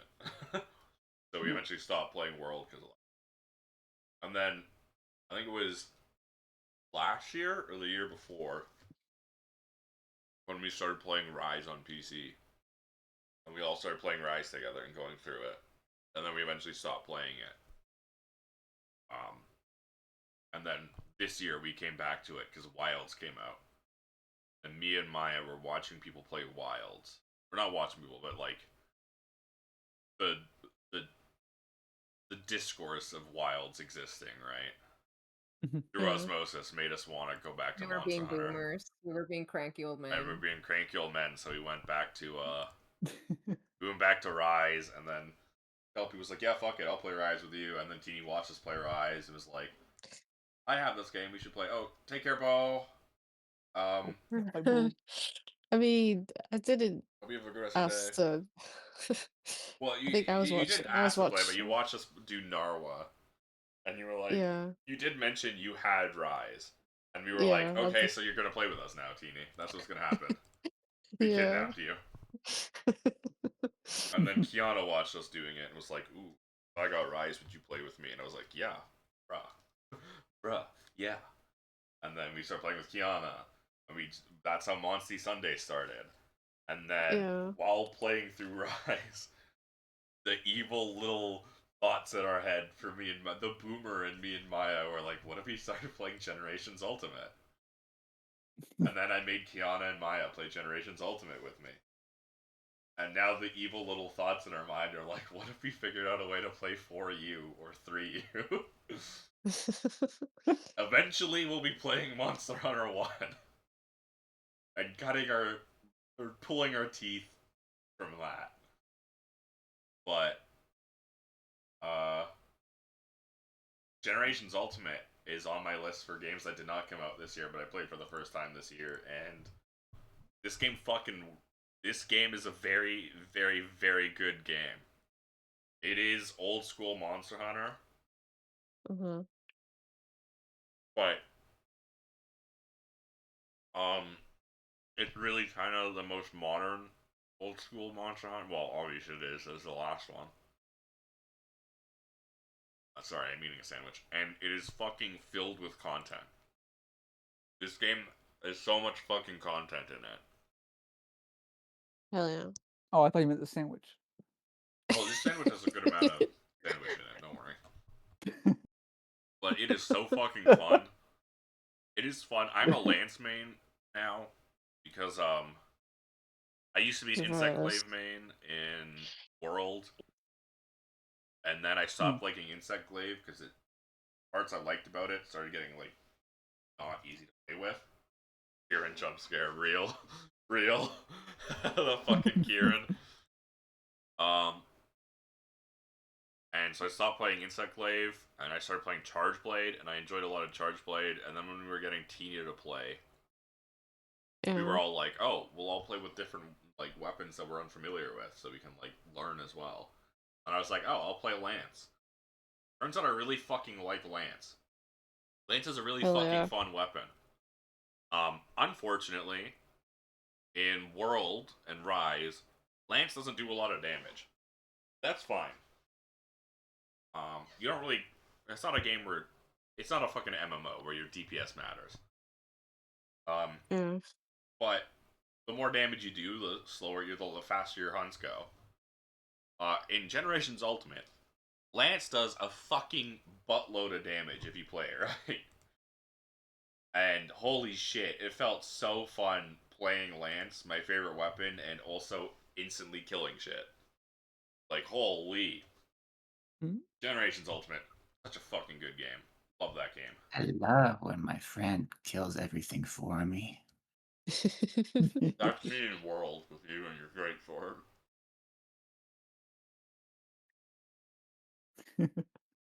Ugh. Lance is a fun weapon. But I guess might as well pivot to this as well, since we're already talking about Monster Hunter. Something else that is technically Monster Hunter, but is not Monster Hunter in the same way. Stories. Also didn't come out this year, but I played for the first time this year. Monster Hunter Stories 2! Woohoo!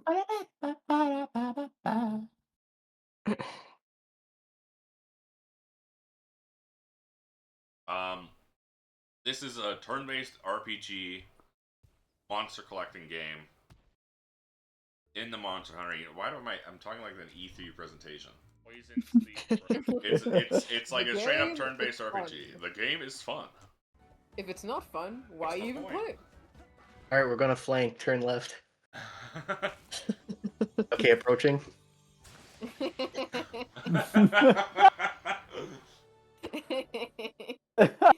They're on my six. They're on my six.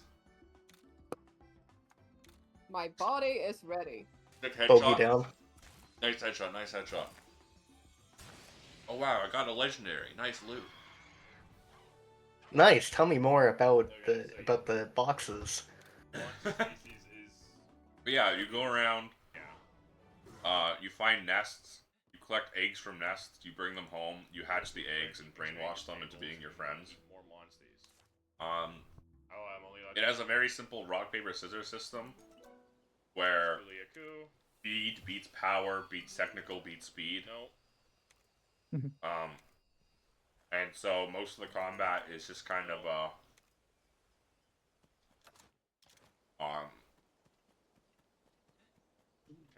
at first you guess what monster the monster does, and then after that it just does pretty much that same thing for the rest of the fight until later monsters will start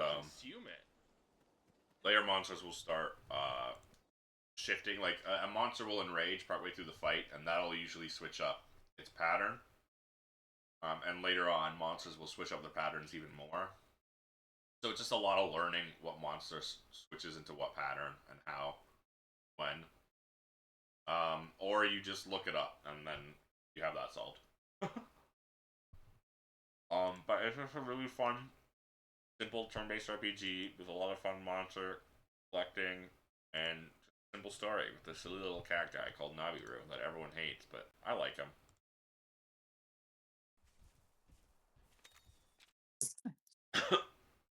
He's a legendary feline. Monster Hunter Stories 3. Well, actually, we'll talk about Monster Hunter Stories 3 later. Yeah, that was my favorite thing. Jumping on the monster into combat, going Kia. The battle cry. Kyo. Kyo. You guys are gonna be power. So. But yeah, very fun game. Get back, okay? Like what? Split Fiction. Split Fiction. This was a fucking phenomenal game. This is the most recent game. This I played with Kiana. It's a co-op game. It's the most recent game by the studio Hazelight, I think they're called. I unfortunately do not remember. I can Google it. It's the studio that really just makes really good, Hazelight Studios, that makes really good co-op split-screen games. They made it, A Way Out, and It Takes Two. All games I haven't played but heard really good things about. Yeah. I've seen people play A Way Out. It is very funny. Very janky. But I mean that in a very positive way. Yeah. And just a very, very game that I'm very glad exists. And not A Way Out, It Takes Two is.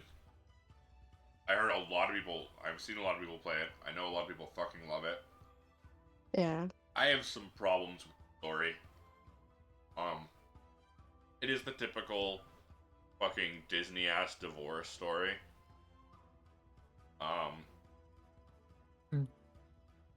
Which I'm a little bit sick of. But whatever.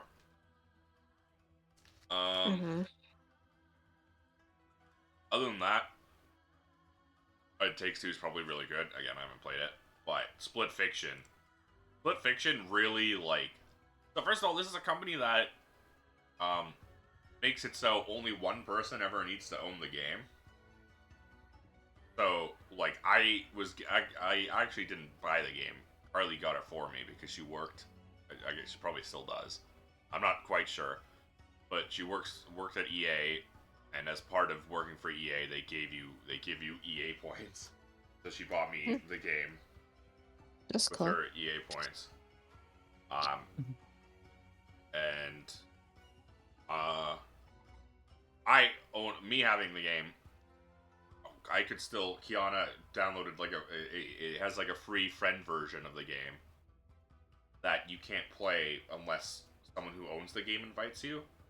But it means only one person needs to buy the co-op game, and that's fucking huge and awesome, and it's really, really good that they did that.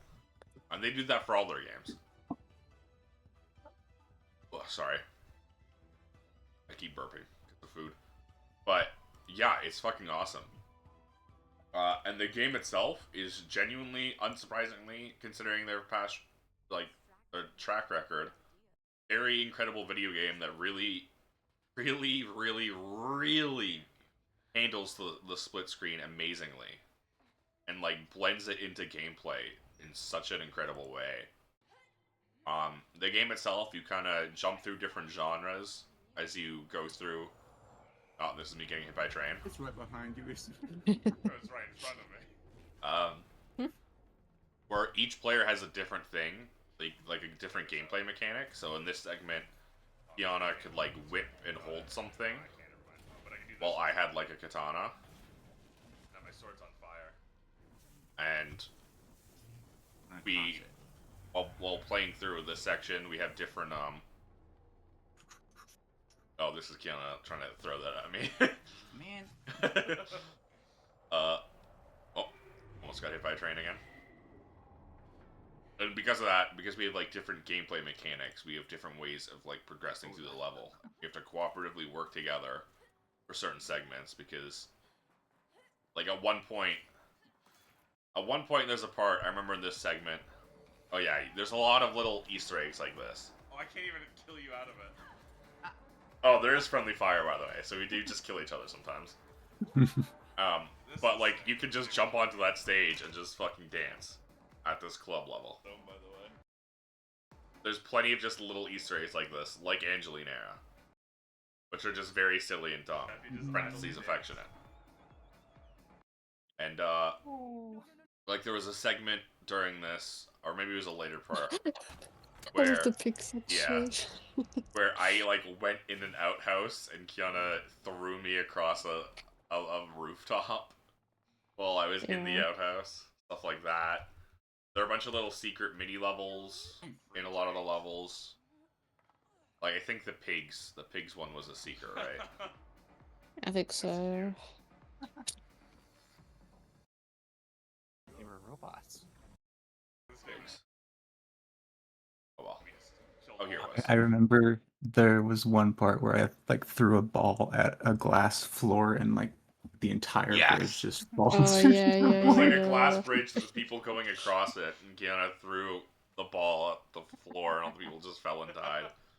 Accidentally killed. Yeah, and this is like a thing where Kiana's mechanic was okay. So my mechanic is I fart jump, and Kiana's mechanic is they turn into a spring. So I'm just farting around, rainbow farts, for this section.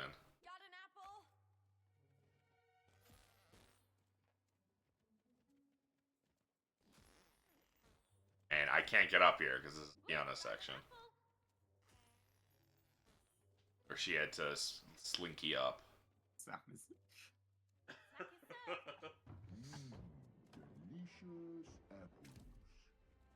And this was just like a silly little... Yeah, they're literally in-game called side stories. Because the premise of the game is we're going through like previous stories that these characters have come up with. Because they're like, what's the word? Authors. They're authors, but they're like this is like their first publishing offer. Like aspiring authors, I suppose. And yeah, and like, oh, right, yeah. It's just a fucking pork roasting. They're just tying up and roasting a pig. So they're like novice authors, and they get offered like a bunch of novice authors get offered publishing by this company, and the plot is that they're using this machine to go through the author's like memories and brains and get all of their ideas to feed their AI. It's all about generative AI. Yeah. That is scary. No, this is me getting stuck. Hey, I got real bad news. I did this a lot. I got stuck constantly. And we would have to reset. You can't do anything? No. Yeah, we had to reset and speedrun through it again. I remember that. But yeah, so they're going through like this previous stories they've made, and they're like little riffs to side stories. There we go. Oh, there was I don't think I noticed at the time, but the flying I just got shit on, man. I did know this then. I just got pooped on by the flying pigs. I just got shit on again. This is what I get for farting everywhere. But they're literally called side stories because these are like side little short stories they came up with instead of ideas for like not real, but full novels and stuff. Exciting. And so just like a fun little right here. This is at the end of the story. It's supposed to be fun and it happened. Yippee! Going down the slide. Oh my god! Oh my god! Pigs never mind, hot dogs. I was gonna say, are we just gonna get turned into... Oh my god! Oh. Zoe, what? Oh god! I know. Let's just end this. And you have to go roast yourself. Why don't I just grill myself? Grill yourself now! I'm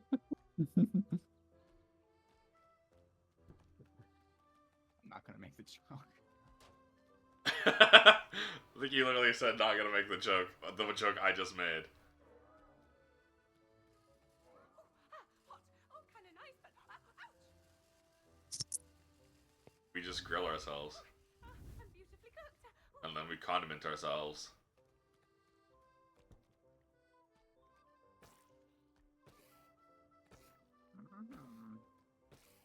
Now I would give myself the chef's kiss. Mwah. Sorry, I'm just enthralled by rewatching this game. Yeah. I think it really just it handles this and like so you start off in like Zoe or Mio. This is gonna end with the vor. Yeah, ends with vor. Mio writes like a lot of sci-fi stories. Well, so like these are like Mio stories, and then Zoe writes like fantasy, high fantasy. We have this one where we like transform into different things. So I transform into like a fish person. You don't want to climb that While to the top there. she transforms into like a fairy or a tree guy, stuff like that. As we go through, or back in the sci-fi, and so you do a lot of genre shifting. Monkey. I remember being monkey. Monkey. Clinton. That's one way to hatch a bird. And you just go around solving puzzles. There's one where you have like dragons stuff. Bastards, huh? And your dragons have different mechanics. And then, yeah, that's me getting crushed by the elevator. There's one where we have to like hide behind those things. That was really Yeah, so we funny, gotta though. hide behind I that. thought this was gonna fall and crush us. Oh, I almost got vaporized by the explosion.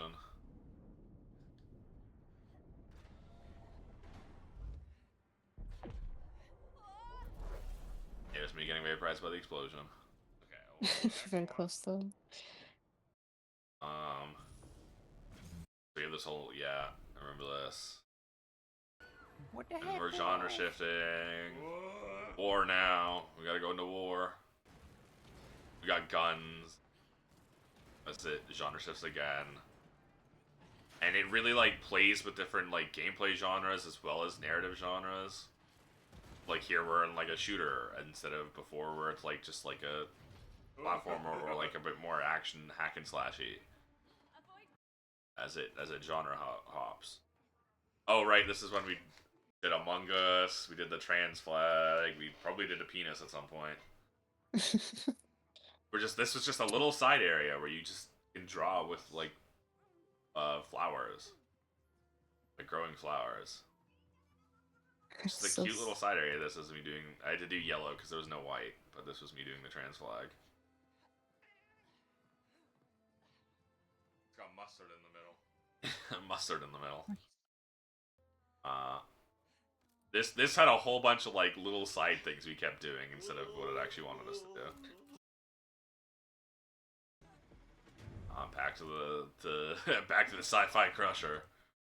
It became like a side scroller. Shooting arrows at each other. It really handled it really well, and then at the end of the game, it does this thing where they start oh, this was up to with our dragons. We're skipping rocks instead of doing the thing.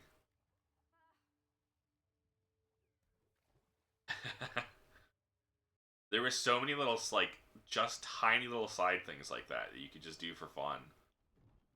And yeah, like, it sounds nice when they do that. yeah. Like there's so much work put into just tiny little side things that most people probably miss. And like you barely like interact with, and just like cute little distractions that just like take things at your own pace. But yeah, at the end of the game, near the end, the funky machine that genre that sucks your ideas out. Oh right, this was fucking Metroid ass section.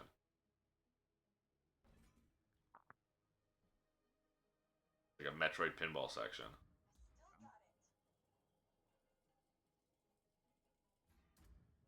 Like one of us is the morph ball, the other's the pinball. Mm-hmm.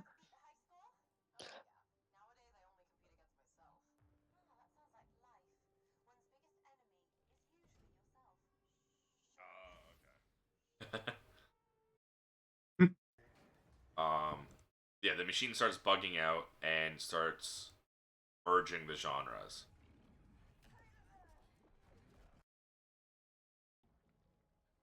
And we get to parts where here, where like I'm in the sci-fi and she's in the fantasy, but the two interact with each other in different ways. Like I wonder if we find a part that has it. Like here, so there's this tower in my world, but it's a tree in hers. She breaks it, and the tower comes down. And this is a dead end for her, but for me, it's a door with a button we can open. And it really like blends these together well. And then even later on, the split screen part becomes part of the mechanic.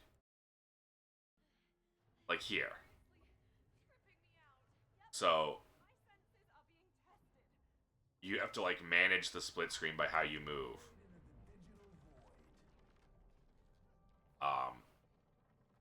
Because it'll go vertical, right?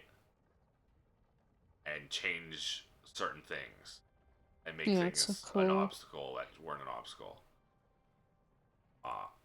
And it really, like, the way it handled that section, like the final end, was so fucking good for me. Like I loved it so much, the way it handled this.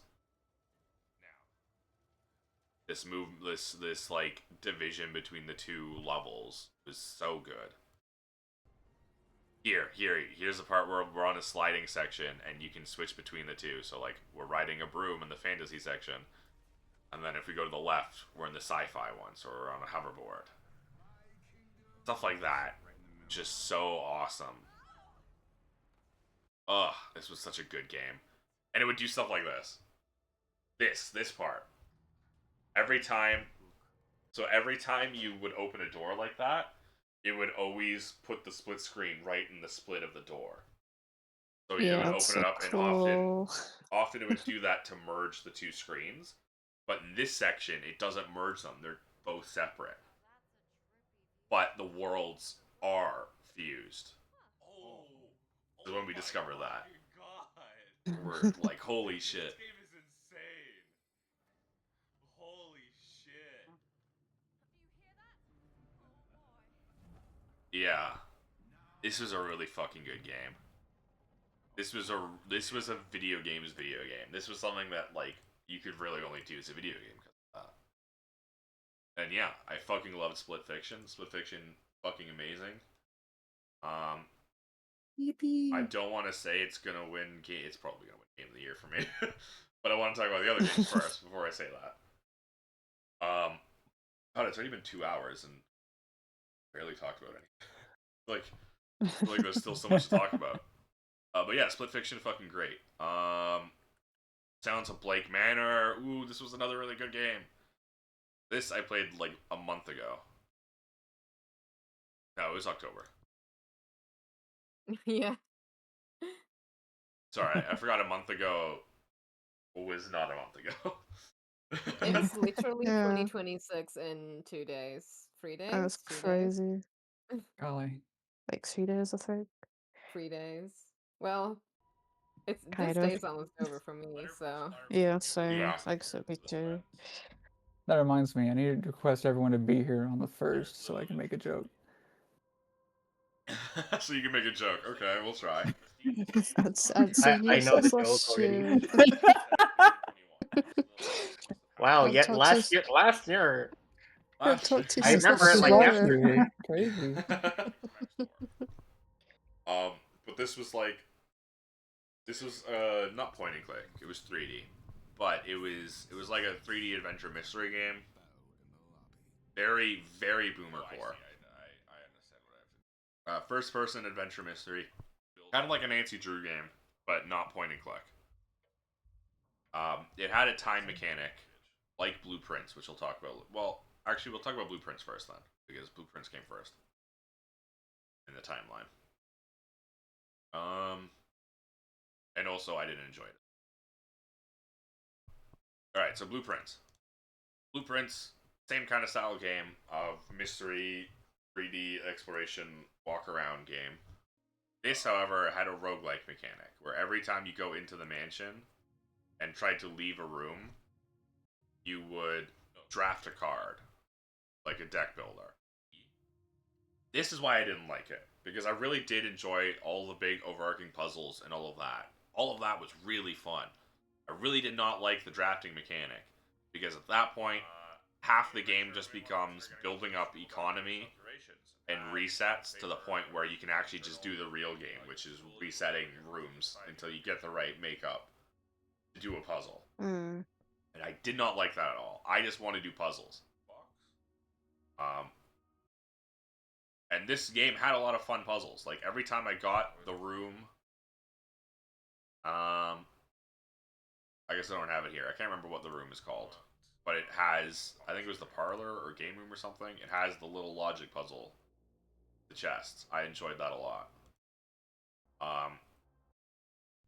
I enjoyed trying to like solve all of the fun little mysteries, but I Red memos are lies.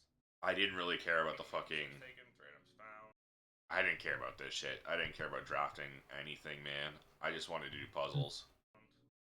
And there were a lot of fun puzzles and a lot of stuff I never wound up exploring because I got sick of needing to refresh and do runs just to get a starting currency, just to get redraws, shit like that. I was not into that. Have a lot of keys. Yeah, that's I guess all I'll talk about with blueprints.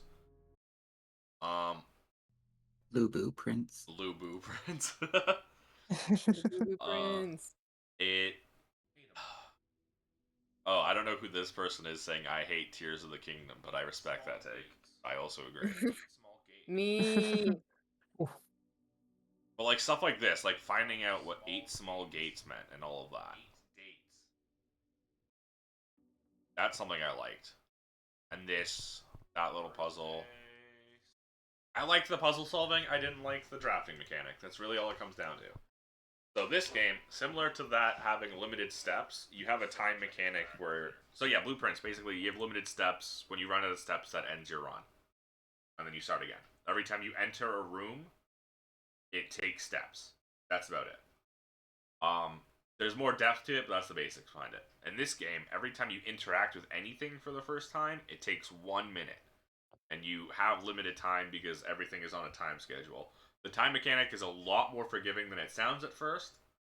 I wound up at the end of the game having done everything and just literally skipping 6 hours or something of just sitting there hitting the skip button. Because I had done everything and there was nothing else to do with my time. But yeah, you're like you get invited to this mystery mansion to solve some sort of crime. You don't know what. It's very Irish.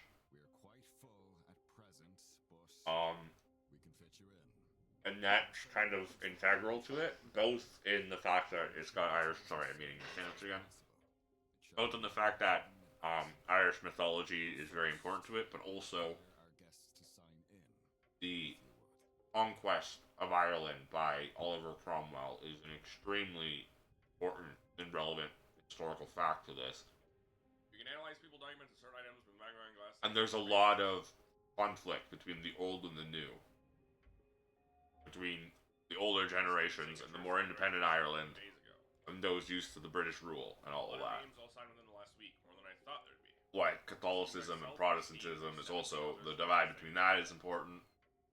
The divide between Catholics and the older pagans is a big part. Yeah, the basic thing is you go around like exploring things. You eventually find sigils that do things. So you'll like find these sigil puzzles like this, where you have to like draw the complete shape without backtracking onto corners. And you just kind of find them around, and a couple of them have important like puzzle like are part of puzzles, but most of the time they are just kind of one-timer things. But yeah, you spend this whole time like trying to investigate the mystery behind this seance. You get invited because a woman went missing and you're trying to find where she went. took her. And Oh, into a okay. um, Guessed. No.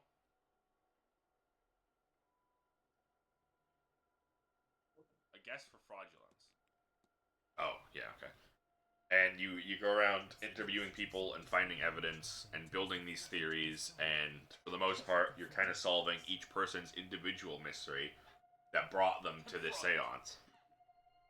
Requires me to investigating a guess for fraudulence. And by doing that, you slowly investigate and discover the overarching mysteries while exploring this really creepy mansion. And it's a really good game. The atmosphere is amazing. 32.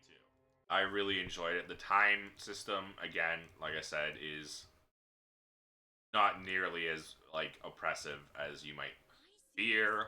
It's very, very generous. There are a lot of things you cannot do on day one, and there are only a handful of things you cannot do on day two. So feel free to, if you play this game, feel free to talk to people whenever and however you want, and spend your time resource.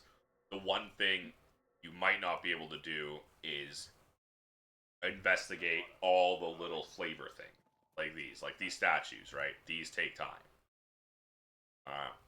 So I have time to spare, so I'm throwing that away. But early on, you might not want to be doing that because the time is more restrictive early on than later, as you're trying to figure things out. Early breadcrumbing. So yeah, probably don't go looking at every little like background flavor thing. But don't worry about like running out of time while investigating main things that are pretty obvious. Incomplete letter, cousin. But yeah, very forgiving time mechanic and just genuinely very good atmosphere, very good story, all of that.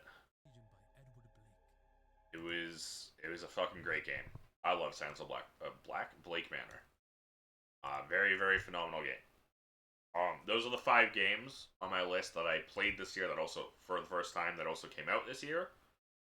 Blueprints was one of them. I just kind of threw Blueprints on there because I needed, I needed a 5th one, and I did really enjoy it for the most part. Blueprints is not winning. I think I would have to say Split Fiction is honestly the game of the year. Because I think it really handled being a video game like incredibly, as well as like a good everything else. There's obviously more to video games than just, you know, playing like a video game, right?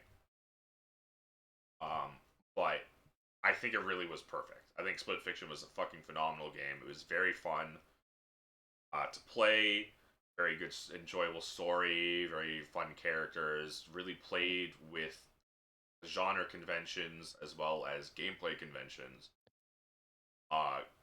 really well, and really just blended everything perfectly. Silence of Blake Manor, also very good, and close second. But yeah, I don't know if anyone else has any more games to talk about. I do have more games to talk about, but I don't know if anyone else wants to talk about them for their stuff first again. No. I don't know. I don't think so. Let me look at my list again. Okay, I'll let you look at your list. While you do that, I will eat a sandwich.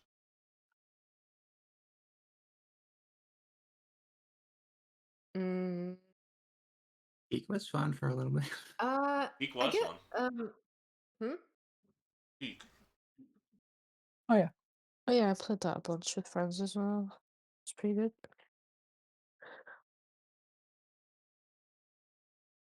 Where is my 29-hour stream? No, this is part 1. Part 3. Go.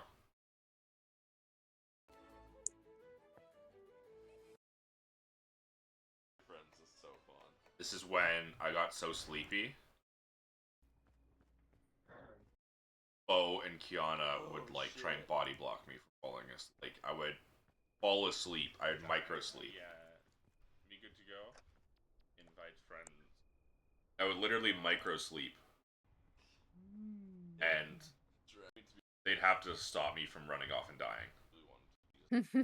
Because I would micro sleep, and in that 30 seconds my eyes were closed, I'd open them up and I'd be somewhere completely different.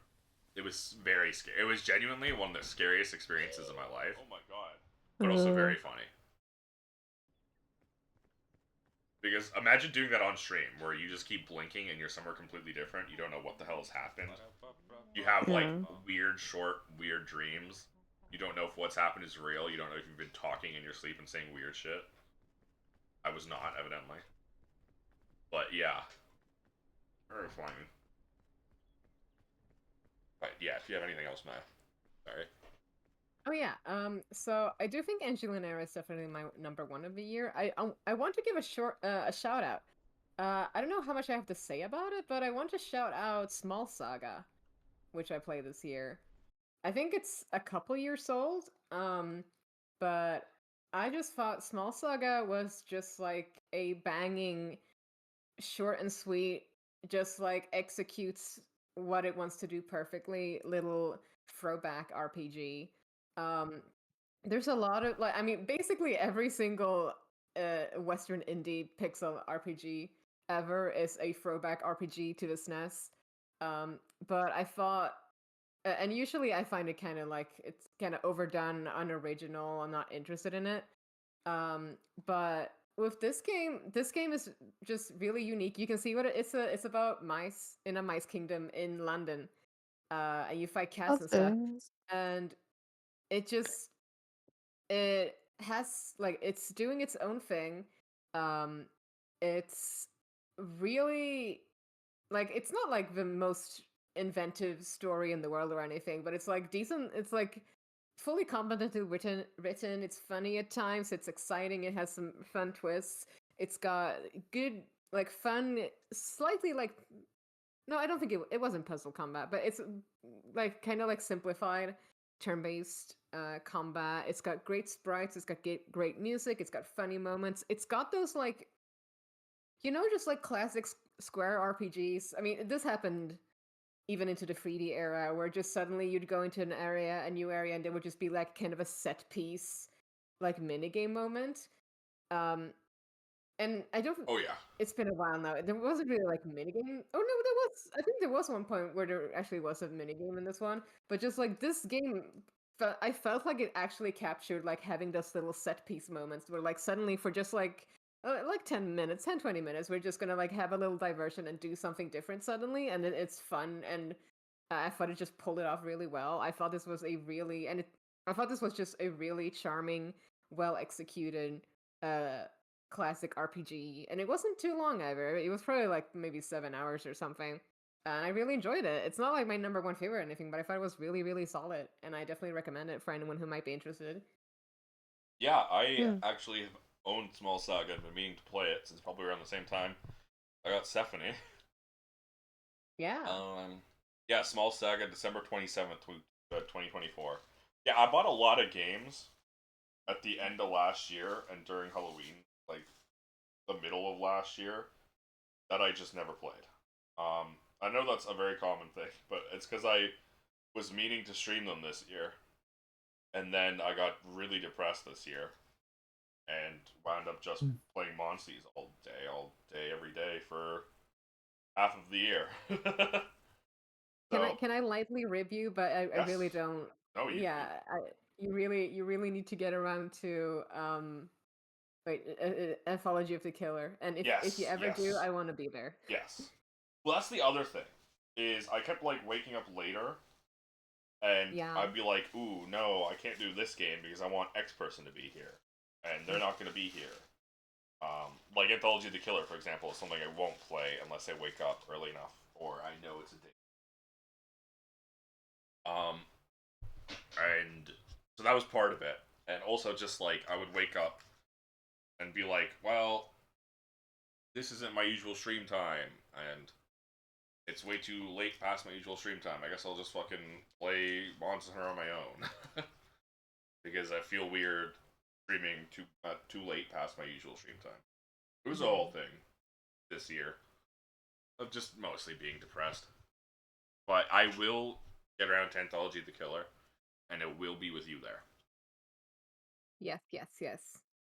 But yeah, Small Saga is also a game I've been looking at and been meaning to play.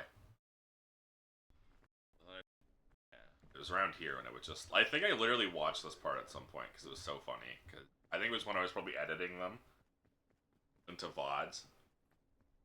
Carly says, "Okay, sweaty." I misread it as her going, "Okay, sweetie," because I said something stupid, and she's like, "Okay, sweetie, let's get you back to bed or whatever," like a grandma, right?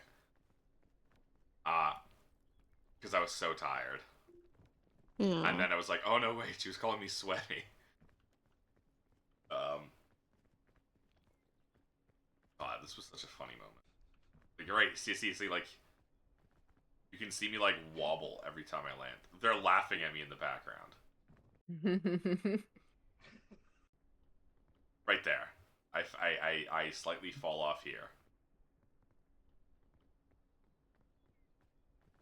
And I'm like walking so weirdly, and Kiana and Poe are laughing at me in the background. Just staring at me like every 5 seconds. It's kind of like fading in and out of existence. Of consciousness. Okay, sweetie. Yeah, there. I read Cully's. I swear I passed English with mark grade. Oh, right, yeah, it's because I was saying I got really good marks in English class. And she went, "Okay, sweetie." As if, like I was, like a mom being like, "Okay, sweetie, yes, you got good," or whatever. As if I was lying. I'm like, "No, I swear. And I realized she was saying, "Okay, sweaty." Calling me sweaty for getting high marks in English class. Get to bed, old man. That's like a classic like Tumblr misspelling of doing sweaty instead of sweetie. I think she's just referencing doing that. No, I know she was just calling me a sweaty for doing well in English class, like someone like a sweaty gamer. Like when you call it. I know I ain't right. Calling a competitive gamer, calling them a sweaty. Yeah. Or when you're playing Dead by Daylight and you want to win easily, but the people you're playing against make it hard, and you call them sweaty because you want to not have to put effort into the video game and win every time.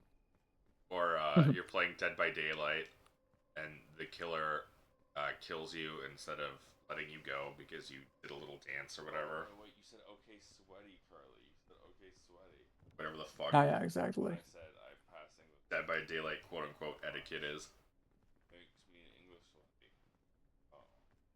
Oh, there I go, walking off, not paying attention. Right there. You see this? I stop and then look around panicked. I just woke up. I didn't know where I was. That's me micro sleeping and not knowing where I am. And then I think I'm literally walking into there. You see me just walk straight here, like into a corner. That's me holding W while my eyes are closed. There, I go again. I go again. I go again.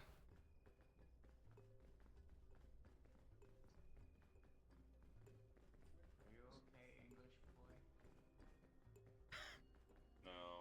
Yana calls out to me. I have no idea where I am.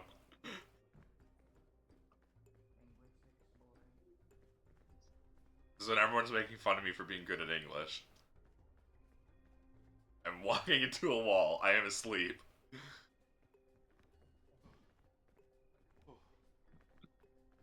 I am fading. Reminder, this is the last hour of a 29-hour stream. Yeah. Literally. Your birthday streams are unhinged. I fell asleep for a minute and had a dream about Lethal Company, is what I just said. I know, I'm fucking cooked. Like, I had dreams where, like, there were zombies in Peak. There are zombies in Peak now. There weren't at the time of this. But I was seeing the masked zombies in Peak, so I saw the future. Literally, I manifested it. There were masked zombies in Peak. Oh my god. Wait, shit. Are you psycho? Terrifying. Yeah, I'm a psycho. Oh my god. That you knew this by now. A real life psycho. It's amazing. But that's so funny. I was like, I dreamt there were masked zombies in Peak. There are now. That's crazy. Guys, Yeah. Yeah. I just turn around. I need to put something in voice chat. I just turn around, and my bed was not like this before. Gula has tucked herself in under the blanket. Baby. My My opposite bed was picture not. is cat. My bed was made. She folded that up and crawled under it. That's so That's cute. adorable. That's so cute. Aww. That's Cozy. literally is. so cute. Oh my god. That's very adorable. Okay, I'm gonna get back on track because I got distracted again. Games I played for the first time this year. We talked about Monster Hunter Stories 2. We talked about GU. Okay, that's easy. And there are 3 games we're gonna talk about. First and foremost, we played this. We played this literally at the beginning of the year. It might have actually technically been the end of last year. Let's go. Let's see. January 1st was when I played. 4th, not 1st, is when I played this. Shadow Generations. I really love Shadow the Hedgehog. Where am I? No, really? Yeah, yeah. This might be Was shocking. crazy. I haven't played the most modern Sonic game I've played is Sonic Generations. That was years ago, when it first came out. Other than that, I am unsurprisingly a boomer. So I'm like, wow, what? Modern Sonic games suck. Why isn't it all Sonic Adventure 2 for the GameCube? Which is a fucking disaster of a game, but I love it. So shut up. It's the best game ever made. The Chow Garden is so And it's peak. awesome. Oh. It is very peak. Fucking Bombsies in one of the people in the Vintage Story server I'm on. He has his fucking music player. Sometimes we'll play the Chow Garden theme. Oh, the bitrate killing. This game just killed the bitrate, huh?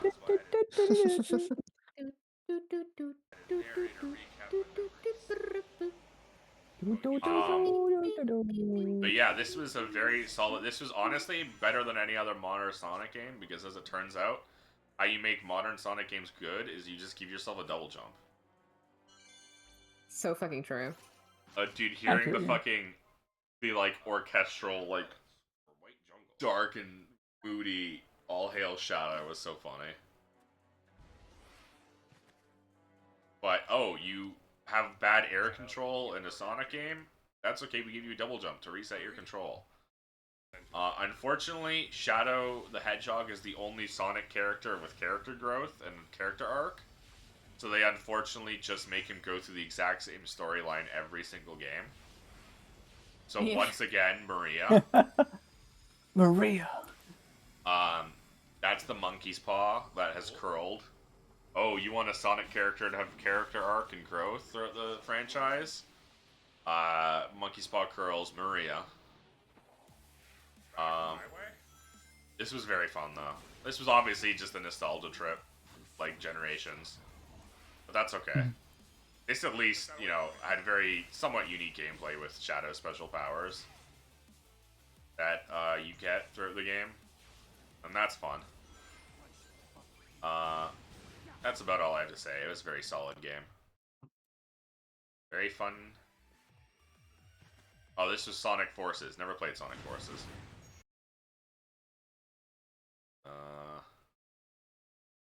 Sonic Heroes! Sonic Heroes! I'm the only one in it. I I'm gonna go make my sandwich. I'll be right back. feel like I'm being attacked. This is me making a sandwich in this stream. What goes up must come down. Yeah, my feet don't touch the ground.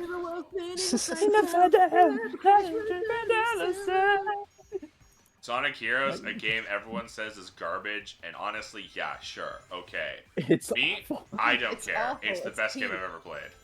It's it so almost good. killed Isuka. It almost killed Isuka. Did it? What? Oh.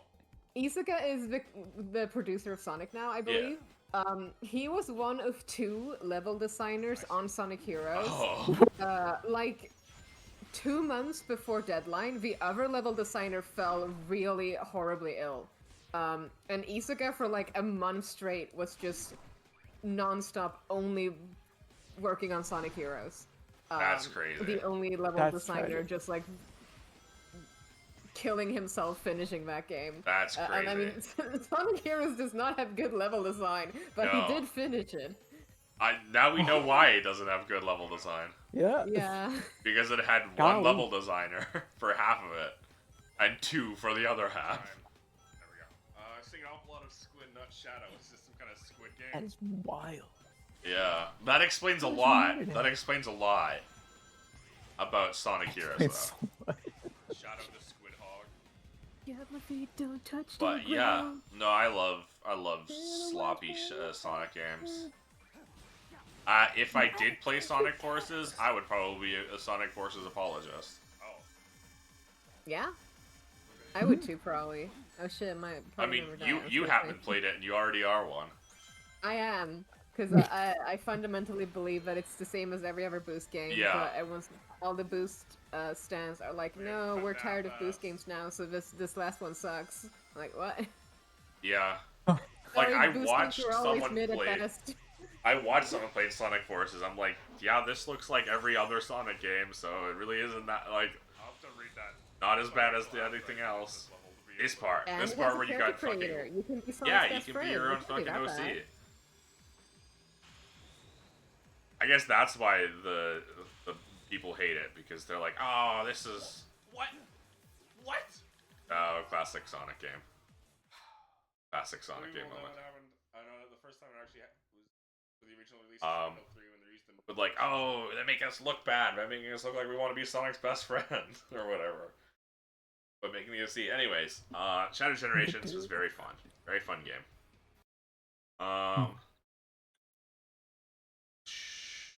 Scald, that's the other one. Scald against the Black Priory. Oh yeah, this I one. love CRPGs. This is really neat. Yes, this was a very neat game. This was another game I bought the same time as Stephanie and all those other games. Finally got it. I bought it because I wanted to play a game on my own time.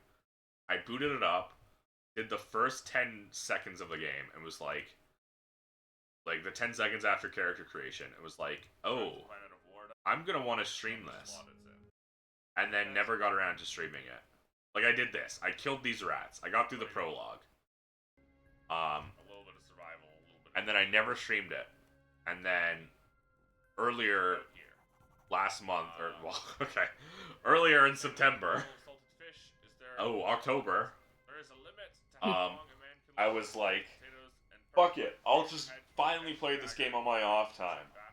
And then I did the same thing, where I did the first 10 minutes, and was like, no, I really want to stream this. And then I finally streamed it. It is an extremely boomer CRPG. And as someone who loves boomer games and CRPGs, that is extremely me. When I first saw this, I thought it was going to be dark fantasy. As it turns out, it is Eldritch fantasy. It is extremely Eldritch. As I slowly realized while playing in this first area where you bump into mad, crazy fisher cults and giant evil fish monsters, well, they're like mutated crabs and stuff, I was like, oh, this is an Eldritch game. Combat it's turn-based CRPG. You start off combat by setting up as just here. It's like kind of like a Fire Emblem placing your characters. After that, you have your classic turn order. You have 3 movement and 1 attack. You can use your 1 attack as a move as well. And if you do your action, you lose your movement. So just there, I had my character bless everyone. There's a mechanic where every time you cast a spell, there's a dice roll to see if you get a chance to cast another spell. That's what happened there. I cast 2 bless because I succeeded that dice roll. But because I did that action, I lost my movement. Here, I am not moving my characters up, so it forces them to come down to me. So they won't have the chance to attack.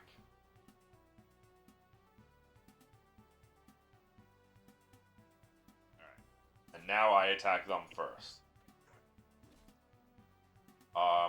That charge mechanic is if you move.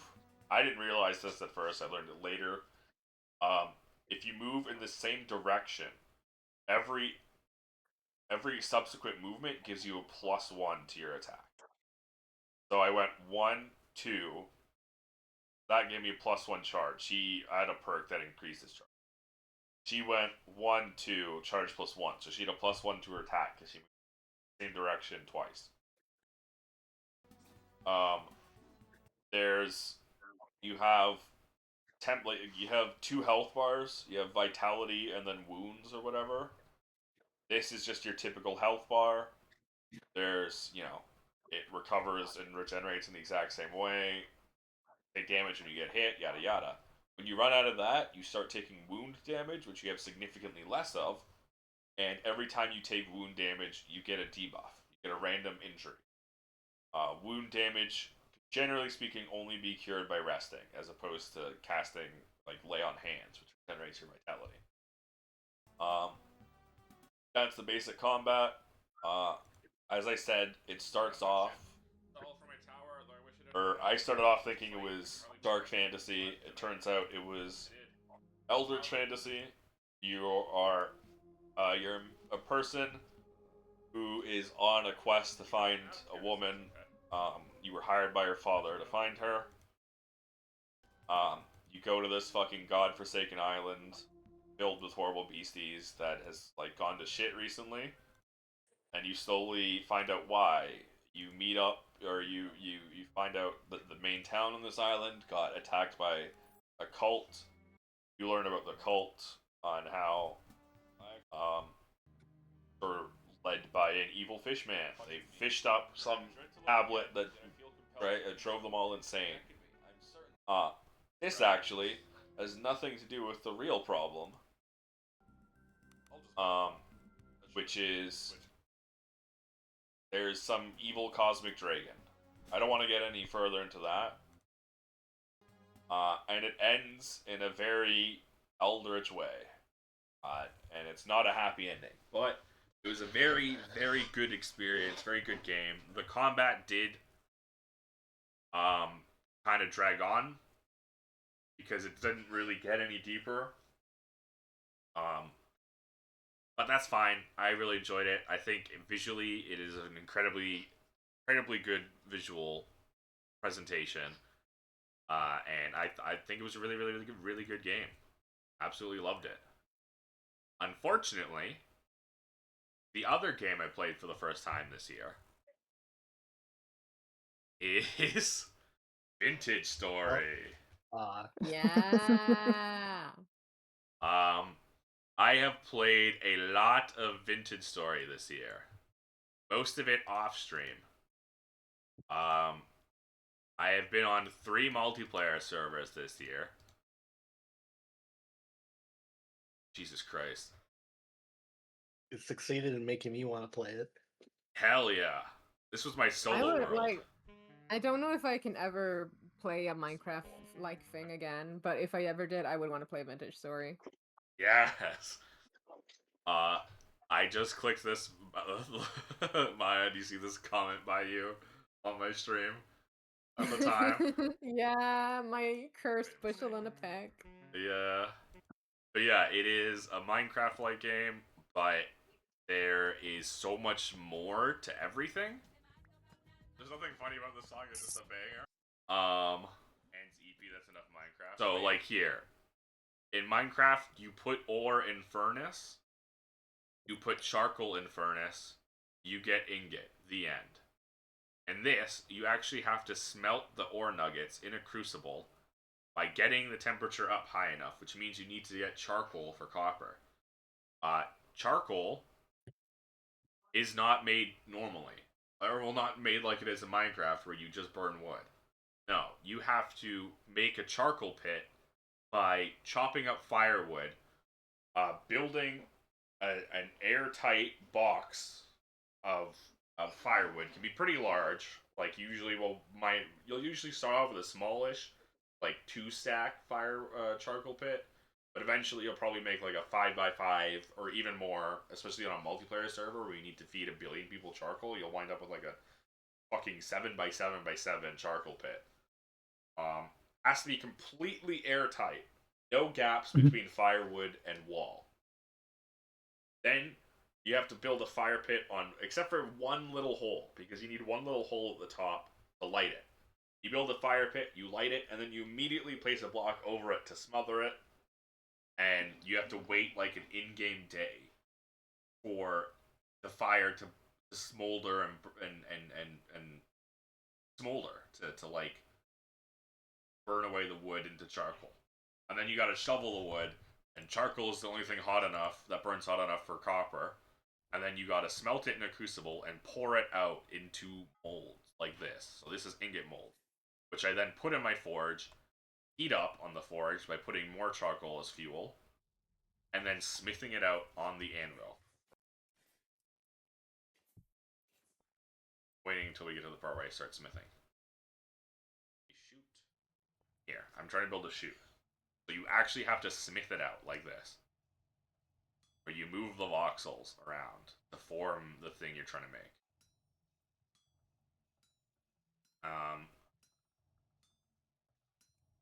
And this is Vintage Story. Finding copper in the first place is a whole journey as well. It's a lot. There's a lot you have to do in Vintage Story to do anything. That's what I really liked about it. As opposed to Minecraft, where I just kind of... Minecraft, you get through the early stuff. You get through, like, the tech and stuff really easily, and then you're just at the creative part. Vintage Story, you're basically never done the infrastructure part before you're at the creative building part. And that's what I like about Vintage Story. Because I'm not a creative builder. I don't mean building in creative mode. I mean using your brain creatively to build. This is more of my solo playthrough.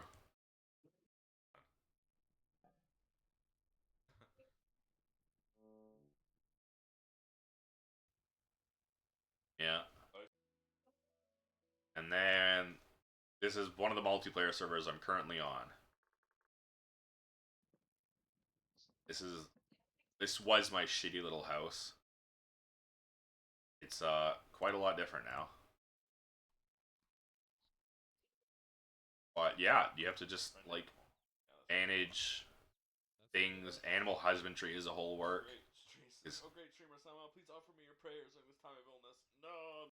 Because you have to catching animals in base game doesn't even exist. The only thing you can do to get an animal is to just build a pit and chase it into the pit. And with mods, you can get cages to cage them.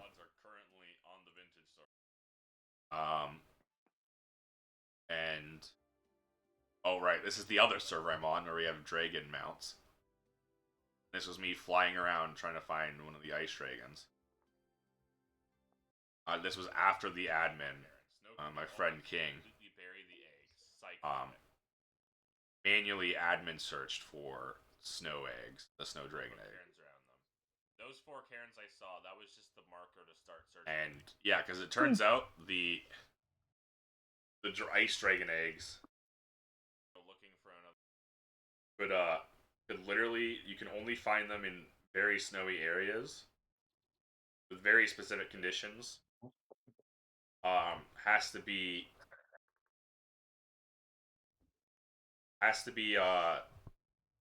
below a certain temperature and below a certain precipitation amount. But as it turns out, as I found out, the snow dragon eggs do not prevent snow from landing on that space. So I could have easily flown past a billion of these and never noticed because they were just covered in snow. So yeah, the snow buries them completely. Fucking fuck ass mod makers, dude. Holy fuck, man. Yeah. But yeah, there's a huge modding community for this game. There's so much for this game. It's such an awesome fucking game. I love Vintage Story so much. And everyone should play this game. and that's why it is my game of the year. It didn't come out this year. Woohoo! Sorry to Split Fiction. You're the best game of 2025. Vintage Story is the best game I have played in 2025. It has consumed too much of my life for me to not call it game of the year. Yeah. But yeah, that's it for this year. I don't know if anyone else has anything to talk about for games this year. I do have I guess I don't really have much to talk about next year either, other than Monster Stories 3 and Dynasty Warriors Origins. Was it this year we played that British game? Yes. That was pretty fun. Yes, I actually did Oh yeah, you have played that in British special game. mentions. I forgot to do my special mentions. You're right. I had British game. I had Angelina Era on my special mentions too, but I don't need to special mention Angelina Era. You already did. Thank goodness you're here. This is a very British game, specifically in Teeny's area British, which is why she really wanted to watch me play this game. In the North area, which is where I'm from. This was a very cute, very fun, very not cute at times game, like this. That's a joke about making it look like he's jerking off. Yeah. This is a cursed sausage. Not that one.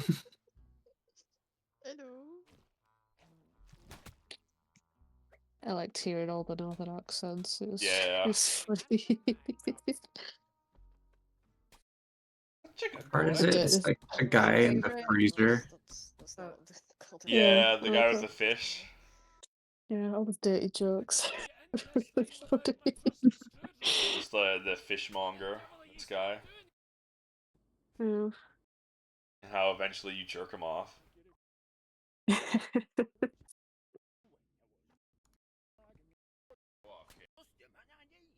There we go. I think it's a fish, but it's actually his penis. Yeah. There's that beans guy as well who was naked on toilets. Yeah. The guy A lot naked of on weird his shit. little todger. Yeah, he's Todger. Todgerino. But it was very funny, very amusing game. Ew. Fish Okay. nips. Turds. There he is, Todgerino. Friendly censoring it. I just really liked that the shop as well was called Price Shaggers. That's Yeah, it's Price really Shaggers. funny. It's really funny.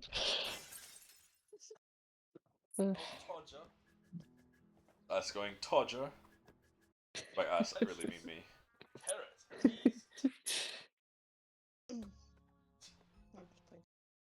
Mind me jerking the fisherman off. I don't remember where that was. Would have been near the end because it was one of the last times you go through it. Mm. Hey yo. Hey yo. Thanks, lovey. I hope it wasn't too much bother. I'll put you some chippies on. I nae bother at all.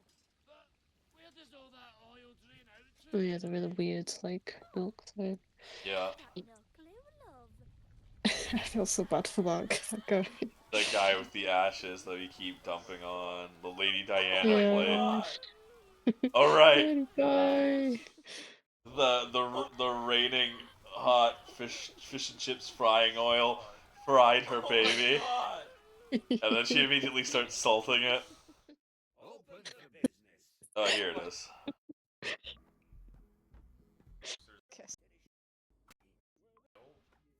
Palace.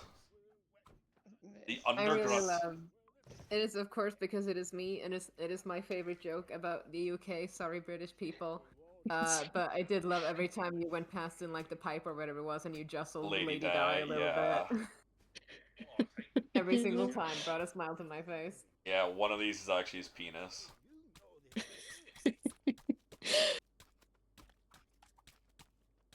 think it's this one. Yeah. You know that one, lad. Yeah. I hear you giggling like crazy in the mod. And now it's erect.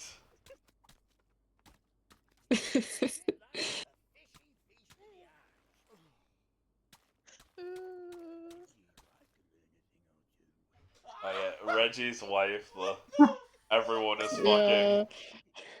Yeah, like everyone says that. Yeah. Reggie's wife could let us in or two. That's so funny. Dude, the way, like, I So slapped it, funny. and immediately we both clocked him. He's like, no, that one. Ugh. And then right after you immediately closed shop. Immediately close the shop right after so you can jerk it. Very fun game. I'm glad I got to play with you. It was a very funny, fun, fucked up game. Yeah. Thank you so much for buying it from It's no worries. I wanted to experiencing switch it you with anyway. me. So I just liked how it was in like I know I think it was based on a town like pretty close to me actually, so it That's was fun to awesome. see. Yeah. Completely unrelated, Maya, but if you ever want to at any time. Coasters and coasters and coasters, Yeah. coasters. You ever want to return the coaster? But yeah. It was a decent year for games. Not a decent year Yeah. for me, because I was asleep for most of it playing Monster Hunter, apparently. But You know what? Playing Monster Hunter isn't bad. that's so true. Yeah. And surely next year will be different, right? Surely next year we'll play all these games I bought, like Dino Cop, Possessors, the Dark Side Detective game, by the guys who did. By those the previous games by the Blake Manor devs. Play it. Persephone and definitely Tales of Zillia remastered. And Mall Saga. And what other games? Hollow Body. Bought that last year. The Anthology of the Killer. I don't know what else. Keep Talking and Nobody Explodes. That's the game I bought. That's the game I was like, oh, I should get like, because I was gonna do that with someone, but then I was like, wait, what if I got multiple people so that they have to like fight to try and figure Oh out how god, to stop me so from exploding? chaotic. It'd be so chaotic. It'd be so funny where it's like, oh hey, Maya, Kelpie, I need you guys to fix this bomb, please. I got 2 minutes left. And Maya and Kelpie are like, oh my god, why did you? And I'd be like, no, guys, ah! And then I'd explode, and Kelpie would be like, yeah, you deserved it. And you're like, yeah, I did. Be funny. Maybe we could do that one Sunday. But yeah, good year for games. Year for us. Yes. Yeah. I don't know if anyone else had anything they wanted to say.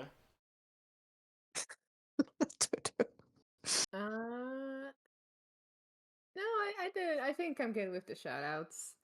Yeah, okay. Yeah, But I think my game of the year was probably Metaphor because I played it this year. Okay. I know it's it's my favorite Atlas game. But it's way better than Persona.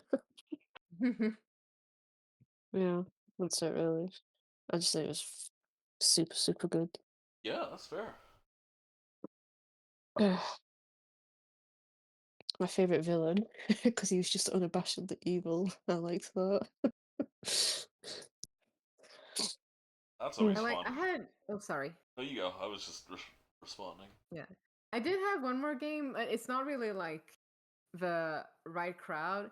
I had put. I was going to potentially also shout out 1,000 times resist, Oh which I yeah. played this year. But I think we all in this call are more gameplay sickos.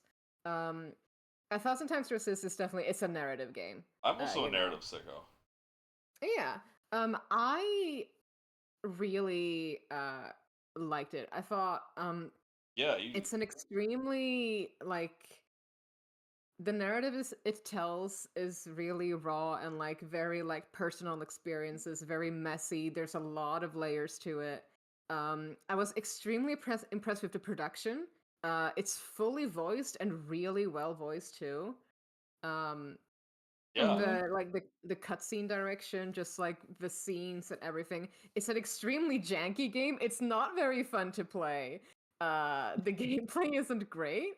But it is kind of like if anyone like just had a cat like any sort of interest at all, like, oh, this looks like it might be like something I might like, I would recommend it. Because like it is, I do feel that even with the janky gameplay, it is kind of one of those games you just kind of have to experience for yourself. Yeah. If it looks like it might be something someone might be into, I would definitely recommend it because I was just like impressed with it the whole way through. Even though I am not really a narrative game person, I was super impressed by it the entire way through.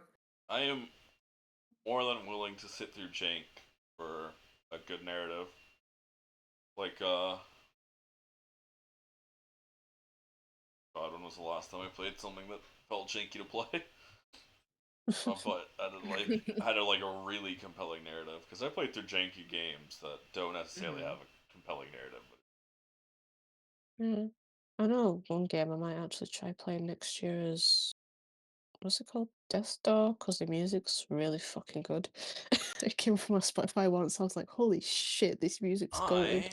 I actually So I played that game bought it. on stream. Death Door, this Is it the little crow is it Metroidvania. alright? Yeah, it's alright. I bought it because I like the music that much. Yeah, it was. I can't remember what my thoughts were on it. I think I enjoyed it, but had a couple problems with it. I don't know. It was before I started saving the VODs, unfortunately. So there is no Mhm. Yeah, I think this does look familiar. Yeah. there's no I don't. VOD of it, but I played it back in 2023. Not right, man. I But yeah, just so I might try that because yeah, usually absolutely. I don't like divert from my usual JRPG thing, but I like the music I heard on Spotify so fucking much that I actually just Oh straight yeah. up bought it. Hell yeah. So I might give that a go at some point. God, I just saw Nine Souls scrolling Hell down. fucking yeah. Fuck man, what if Nine Souls was real? What if What if I Nine Souls was a real video game? what if I Mhm. what if I went back in time and played Nine Souls for the first Yeah. time? Paradise Killer. Paradise Killer is a game with a fun, compelling narrative that is jank as hell. Mm-hmm. Mm. Oh, sorry, we're close. It was so good.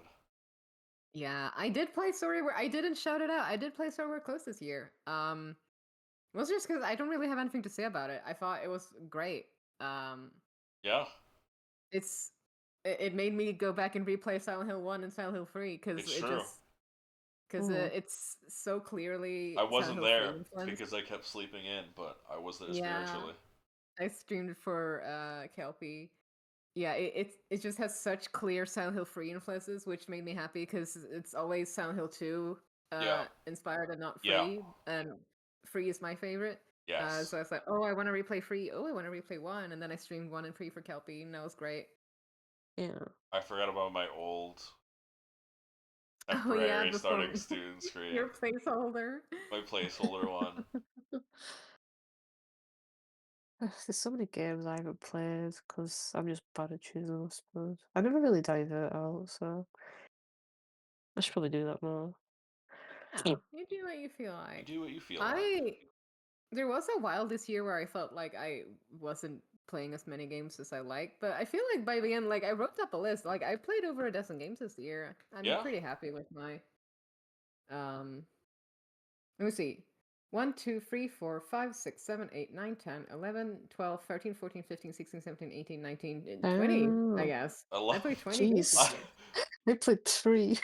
I love scrolling through my fucking thing and I see fucking Ichivamp. So what I see Oh, yeah, is yeah, yeah. I see fucking Oh yeah, your Yakuza Pathfinder. Ichiban. Then we get I my remember you played Pathfinder character Pathfinder. Ichivamp Kasakya. So I just see Ichiban. then judgment, judgment, judgment, judgment, judgment, lost judgment, lost judgment, lost judgment, lost judgment. I was just on a fucking Yakuza kick, huh? I Yeah. forgot about Card I Shark. remember. I remember YouTube out.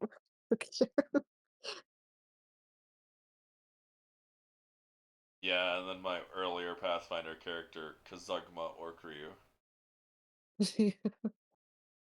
I am excited for Monster Hunter Stories 3. I'm so excited for Monster Hunter Stories 3.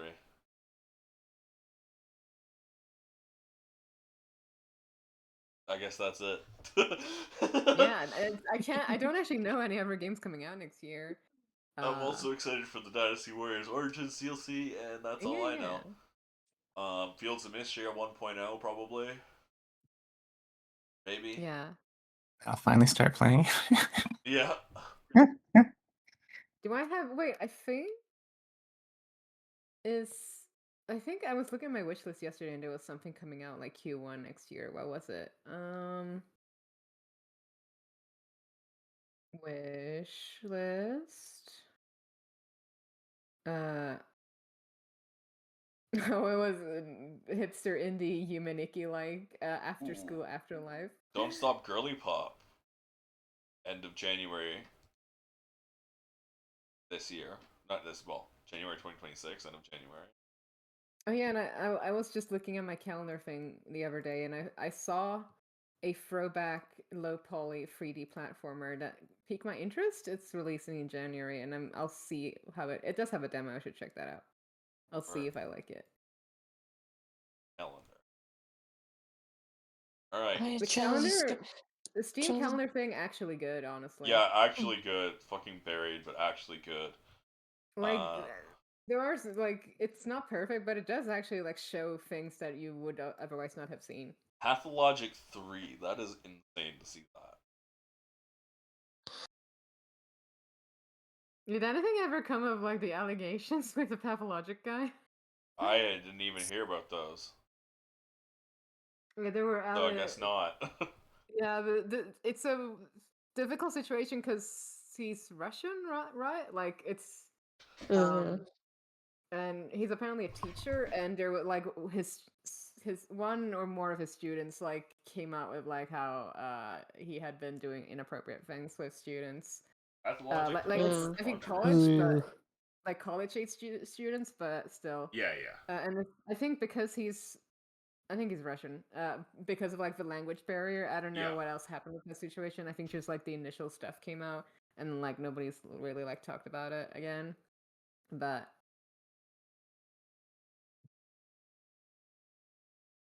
no, I don't judge anyone for playing Pathologic. I'm just a party pooper. I also not played Pathologic at all. I'm saying that because all I know is it's a game that's fucking like miserable to play. It was not a game that I thought would get a third one. I don't even Fear really and know Hunger, about but it. seems even worse to play. Yeah. Oh. In March 2025, Ice Pick Lodge announced that founder and game director Nikolai Dubovsky departed from the studio to quote unquote focus on personal projects in his private life. The statement broke the studio's long-held silence on a number of alcoholism, grooming, and domestic abuse allegations leveled against him by his ex-wife and several former colleagues. Great. So that's what came about. I saw that article titled. It's crazy.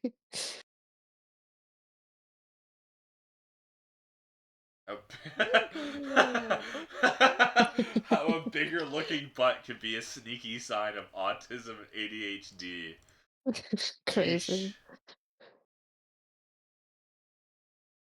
Oh golly, that explains so much for me. Back on the calendar. Dynasty Warriors Origins DLC's on my calendar. That was Don't Stop Girly Pop. I wonder why.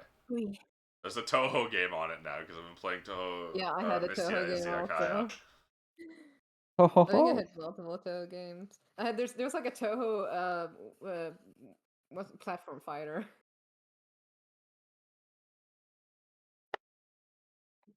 Is that what Smash likes are called? I think that's what the Smash genre is. Oh yeah, Smash Bros games. Yeah. Platform fighters, party fighters. Platform fighter? Yeah, platform fighter. Yeah, there's a Toho platform fighter on my calendar. Neo 3. I forgot that they're doing Yakuza 3 Kiwami. I don't care. I didn't like Yakuza 3. I don't care about Mine, Okay. so I really don't care about a Mine game. I mean, I'm gonna go. I need to do some small dishes before I fall asleep, and then I should go fall asleep because it is Yeah. past midnight and I have work. It is past midnight, yeah, and Yeah, that's my about it. cold's getting worse. I feel like poop, to be honest. Oh yeah, go sleep, tucks you in. Yeah, rest well. Yeah, it was Tucks you fun in. chatting. It was fun. It is always fun hanging out and just talking about games. And Yeah. how It games is. are awesome and stuff like that. Yeah. Mhm. But yeah, Yay. tucks you in, teeny. Maya. Good night, teeny. Kisses you on the forehead. Night, Night. Good night, Maya. Bye. Bye. Bye. Also bye Clay, who just left too. I will be right back so I can end stream, and then yeah, minutes. Okay. All right, chat, just you and me now. That was a lot of fun. It's always fun just talking with my friends, and that's what I really like about doing stuff like this. It's really just hanging out with them and also just talking about stuff. Like all the games that I need to make myself play because I've really been bad at playing games, stuff like that. But yeah, so my streaming has been rough this year. Can't deny that. A lot of games that I've been meaning to play and haven't, but I will definitely be fixing that. We've still got more Vintage Story to play. No, tomorrow we're finally going back to Angeline Era. On Wednesday, I currently seem to have plans with a group of people to do like Jackbox games and stuff. Might stream that, might not. But that's my New Year's Eve plans. And then probably Angeline Era again on Thursday. Well, no. Thursday, probably Angeline Era. And then next Thursday, I'm doing, me and Maya are doing Ocarina of Time randomizers. And then probably going to branch that off into like archipelagos with like Kiana and stuff. So we'll see. But yeah, we're going to go back to variety streaming this week. Angeline Era. I'm going to stick to Vintage Story Odd Laws. As my evening plans. I'm gonna double check with the group. We're still doing New Year stuff.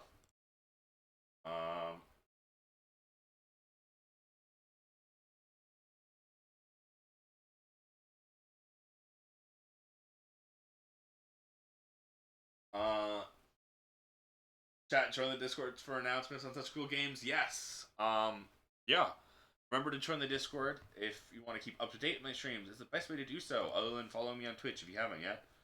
But join the Discord. Panel stream will take you there. It's the only place I post my going live announcements, updates, delays, cancellations, all of that. It's also a good place for game recommendations, which I'm always looking for, and just a chill place to hang out. If you haven't done so and are at all interested in doing so, join the Discord. Panel below the stream will take you there. Another panel below the stream will take you to the VOD channel. It's where I post all my past content. If you're ever interested in seeing what I might have played before, that's the place to do so. Yeah, panels below the stream. Panel will take you VOD channel, Discord. Join them if you want. You don't have to though. What else? Fuck, that's all I can remember off the top of my brain fried head. Right. Be back tomorrow around the usual time, 2 p.m. Eastern, with more Angeline Era. We're gonna raid Shane. He's doing what's it called? Resident Evil. Love that game. He's doing the remake, Resident Evil 1. I think he plans on playing through every single Resident Evil game. And I love those Resident Evil games. So check him out. He's also a really fun guy. But yeah, thank y'all for showing up. I really do appreciate y'all. I hope y'all have a good rest of your day, night, whatever time zone you're in. I hope you have a good one. Back tomorrow with Angeline Era. Bye-bye.